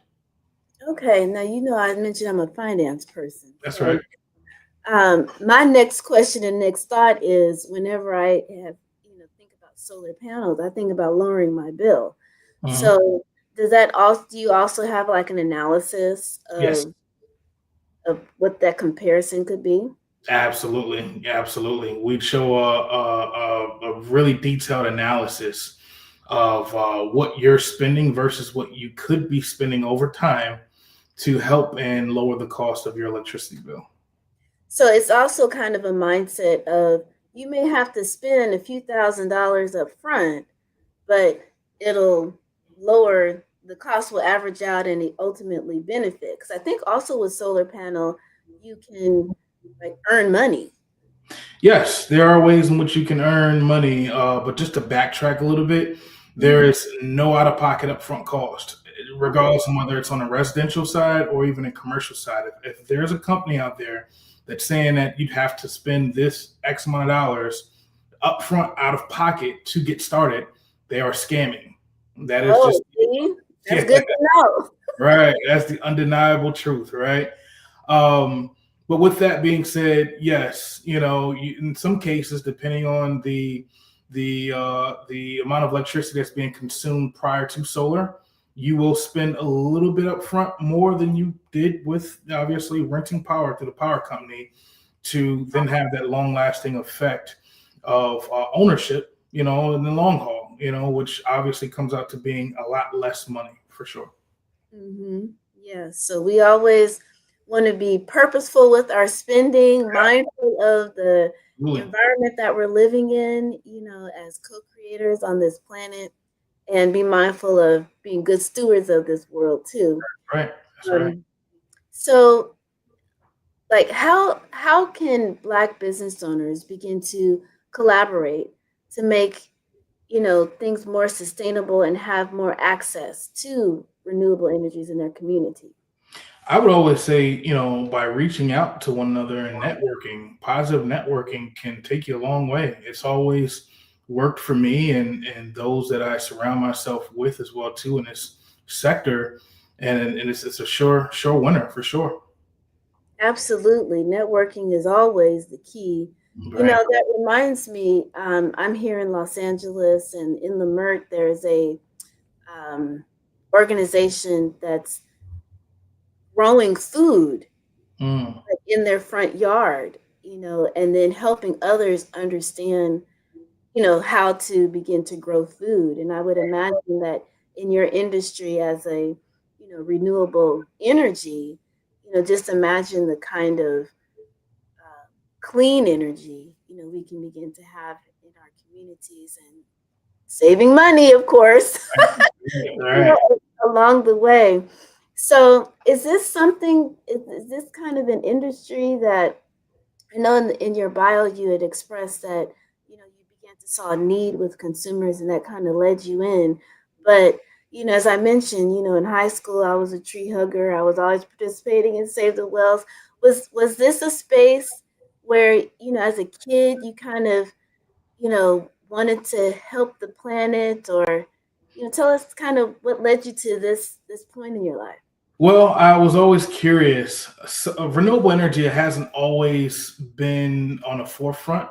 However, growing up, I'd always would see, solar panels, whether it be out in the field or, on a home, and I was curious as to what it was about, and that curiosity led to questions and research, and just further educating myself in that regards, and it helped me to understand what it was all about. And as I've grown older, I took an interest into renewable energy as a whole, just looking at and having those questions from when I was a lot younger, for sure.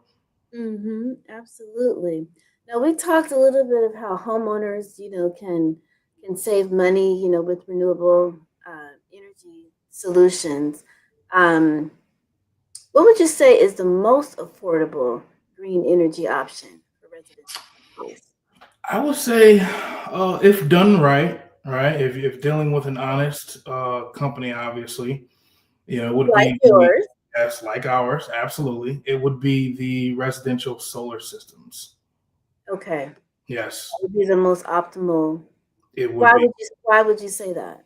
because you have the federal tax credits, which is 30%.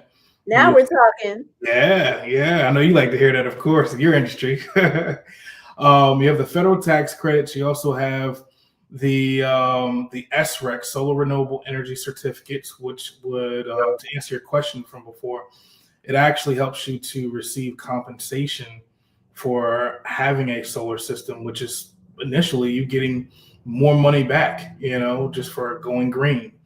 So that would be the best option right now for homeowners, which is just switching from renting your power to actually owning your power. That's an interesting concept. I never thought about paying your electricity bill as like renting, Right. your property versus owning. That's like the analogy of life insurance, term versus term. Right. I like that. I'm gonna have to use that, okay, Byron? Is that all right? That's all right.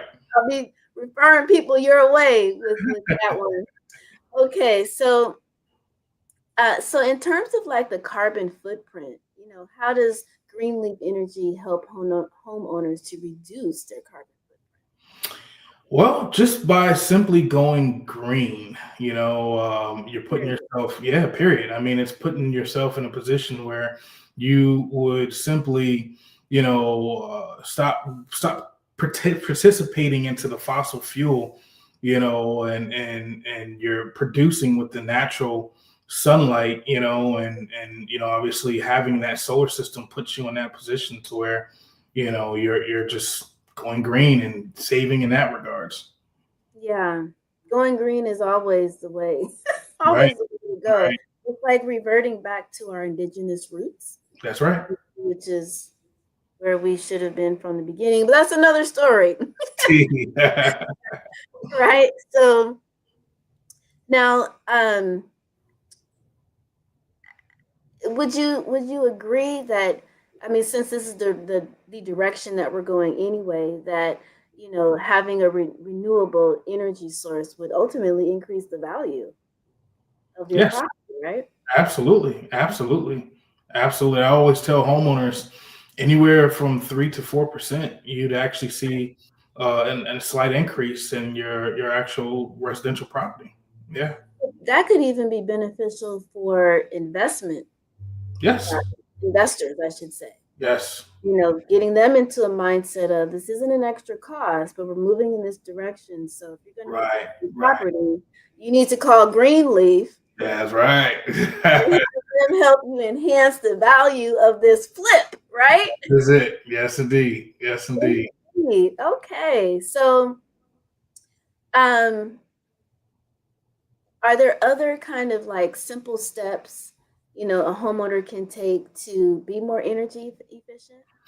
Yeah, you can always switch to the LED light bulbs. You can get the hot water heater covers that would obviously help to reduce in the cost of electricity. It doesn't make a significant cost, but anything that's anything that's small can always help.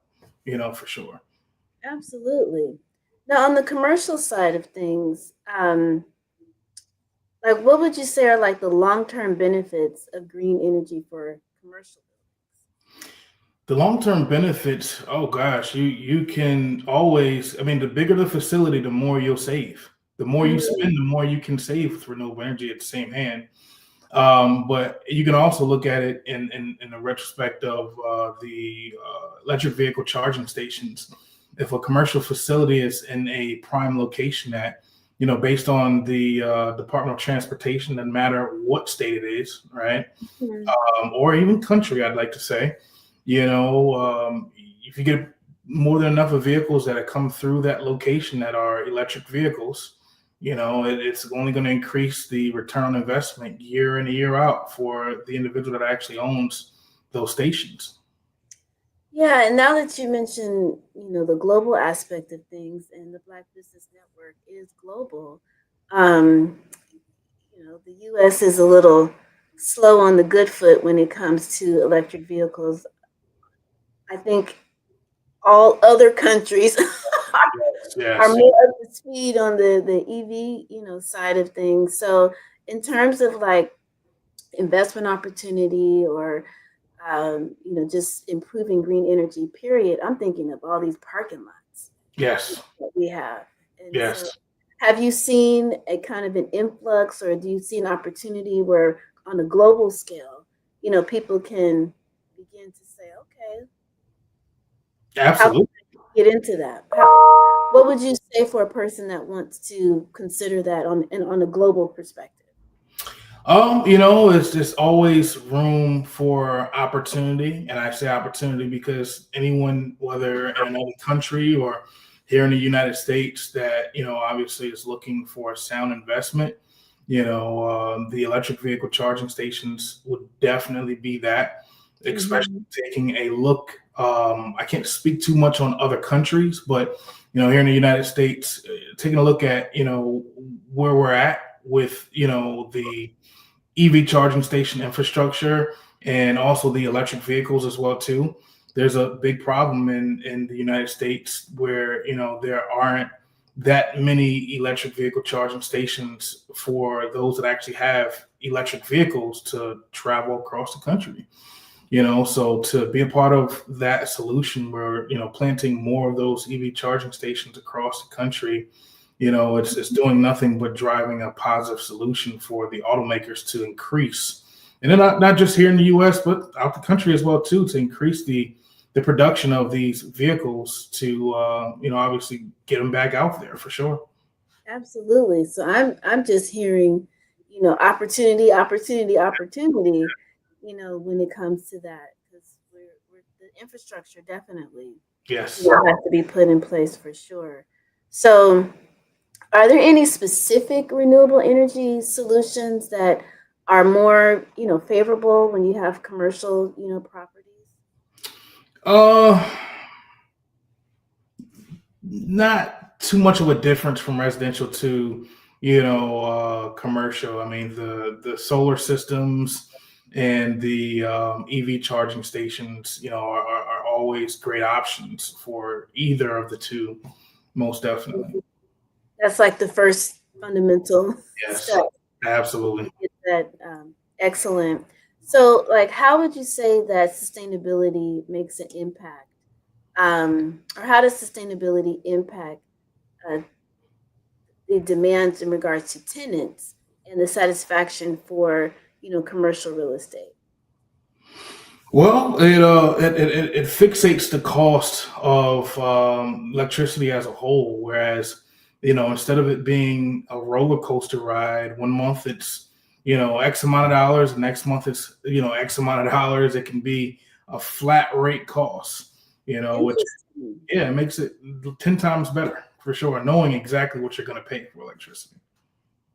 Wow. So that would also be for on the residential side as well as Absolutely. commercial. So what makes the difference? Why is sustainable? I mean, sustainable energy kind of implies consistency, but what creates an equilibrium like that? Well, when you switch from, renting your power to owning your power, the idea in doing that is to lock out inflation, right? It's kind of like saying to someone, if you can go to the gas station back in 1965 when it was what, 15, 20 cents a gallon. 5 cents a gallon, right?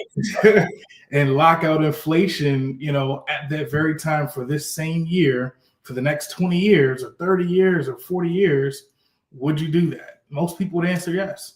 Absolutely. Absolutely. The same idea. It's the same idea. Nothing different, for sure. Wow.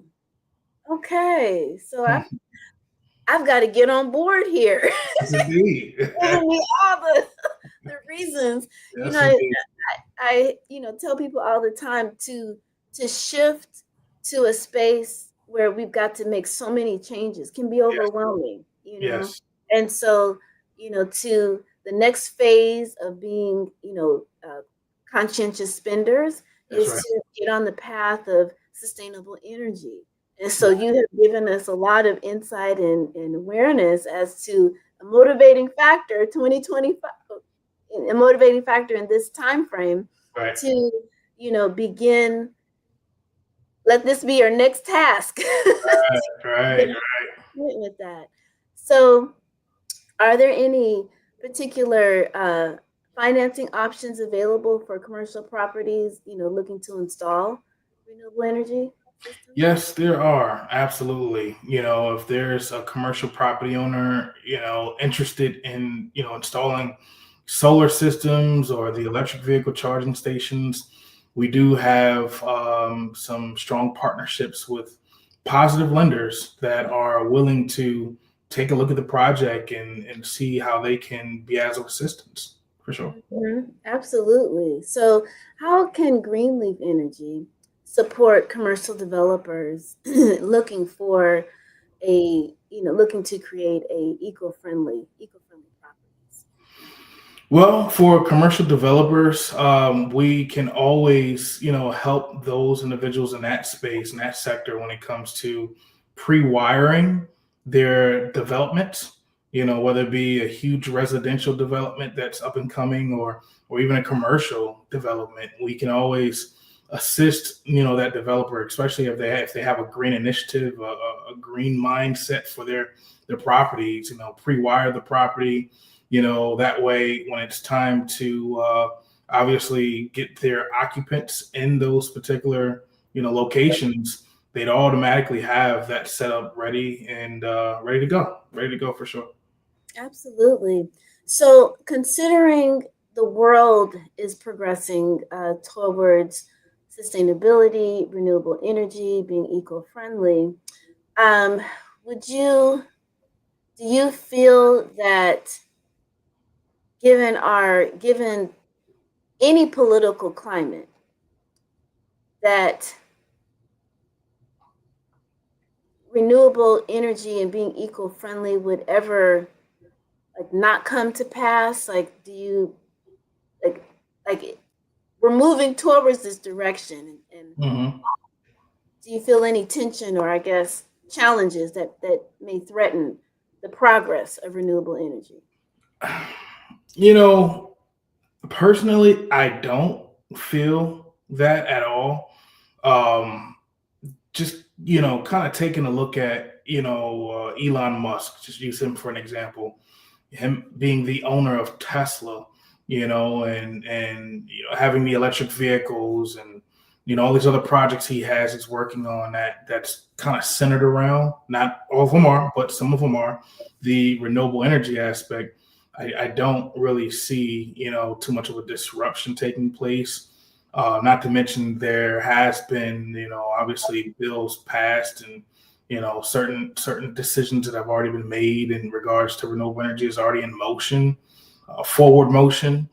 So I'm not so much worried. However, renewable energy is such a huge sector in itself that if anything were to happen, knowing how to pivot within that same space would be, ideal for sure. And we're ready. We're ready for Ooh, I love to hear that. We're ready.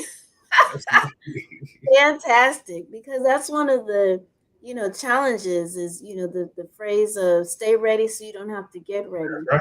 That's right. And be ready for, any kind of twist or turn in your journey. Right. It's critical. So I'm very happy to hear that Greenleaf is prepared for any twist. Indeed.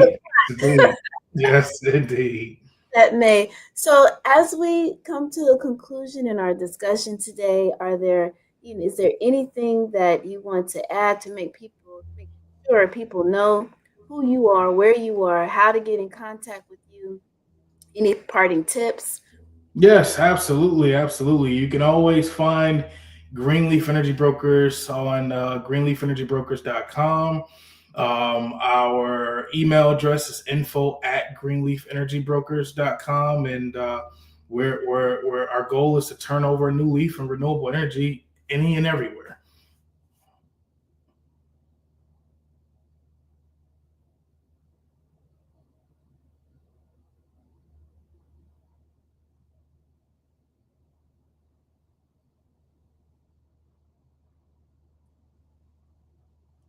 Well, Byron, it has been a delightful conversation. As you know, genius is common. Yes. See you on the other side. Absolutely. Genius is common. Welcome to Intentionality with Dominique, the show that helps business owners become valued and in-demand suppliers in the marketplace to scale their businesses. Let's start today's show with host and intentional connector, Dominique Simpson-Milton. My favorite question to ask, but what would you say is the difference between working in your business versus working on your business? Oh my goodness, it's a mindset for sure. And prior to working with the council and working with you, I don't even know that I placed as much emphasis and importance on it. But now I understand the importance of working on the business, which is that business development, strategic planning, taking that 30,000 foot view, every 6 months and definitely at least once a year to find out what's working well, what's not, pivoting if there's a need to pivot, adding new verticals. Like that's working on the business. Working in the business is the day-to-day operations. Right. Putting out fires in the day-to-day, responding to emails, that type of thing. And working on the business is setting a strategy based on what's going on in your various industries. What are the trends, and making sure that you are doing the steps to stay in front of those trends. As you grow and as you evolve, I'd say there are a couple of things to that. One is if you are in the weeds every single day, and quite frankly, when you start a business, there's not a lot of it's hard not to be, right? Because you're probably small when you start. There are probably not enough resources for the things that you have to do. That's normal.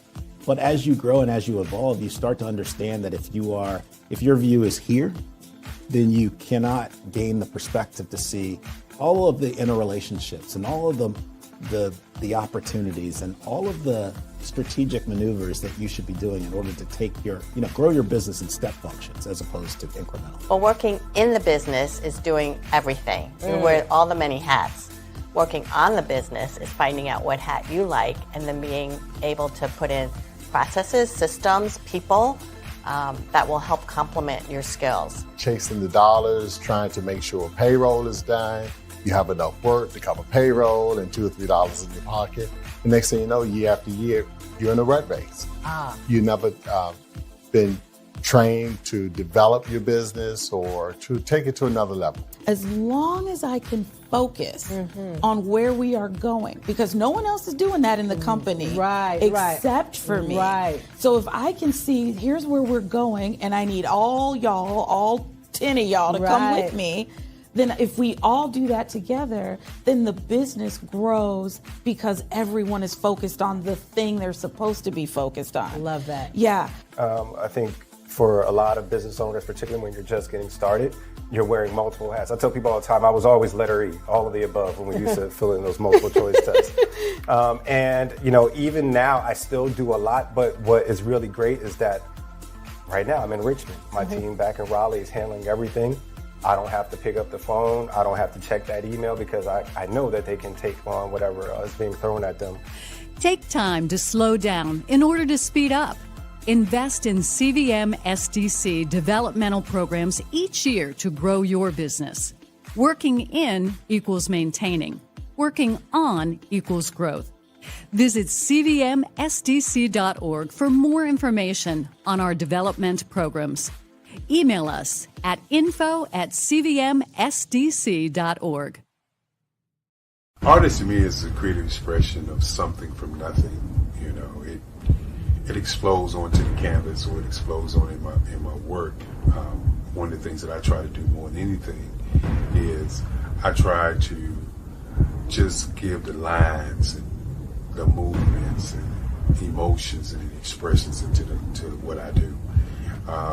Art really means to me a chance to express how I feel deep down inside. Most of my art begins as a thought that I might have, whether it's sports, whether it's history, whether it's a woman or a man. It pretty much starts as an idea of thought before I get into the actual image of what I'm going to draw. I do a lot of historical pieces. I was a history minor in college, and I love to do history pieces. And a lot of times I'm thinking about history, and then I try to make that history impact you as you look at it. That's one of the reasons I do pictures so large. People ask me, why do I do the pictures so big? And I tell them, I want the piece to impact them as they're looking at it, to kind of dominate them, dominate their space. And most of my pieces I try to do off page. I don't try to do anything that's going to be in those four corners or in a square. And I want your imagination to be a part of the piece that you're looking at.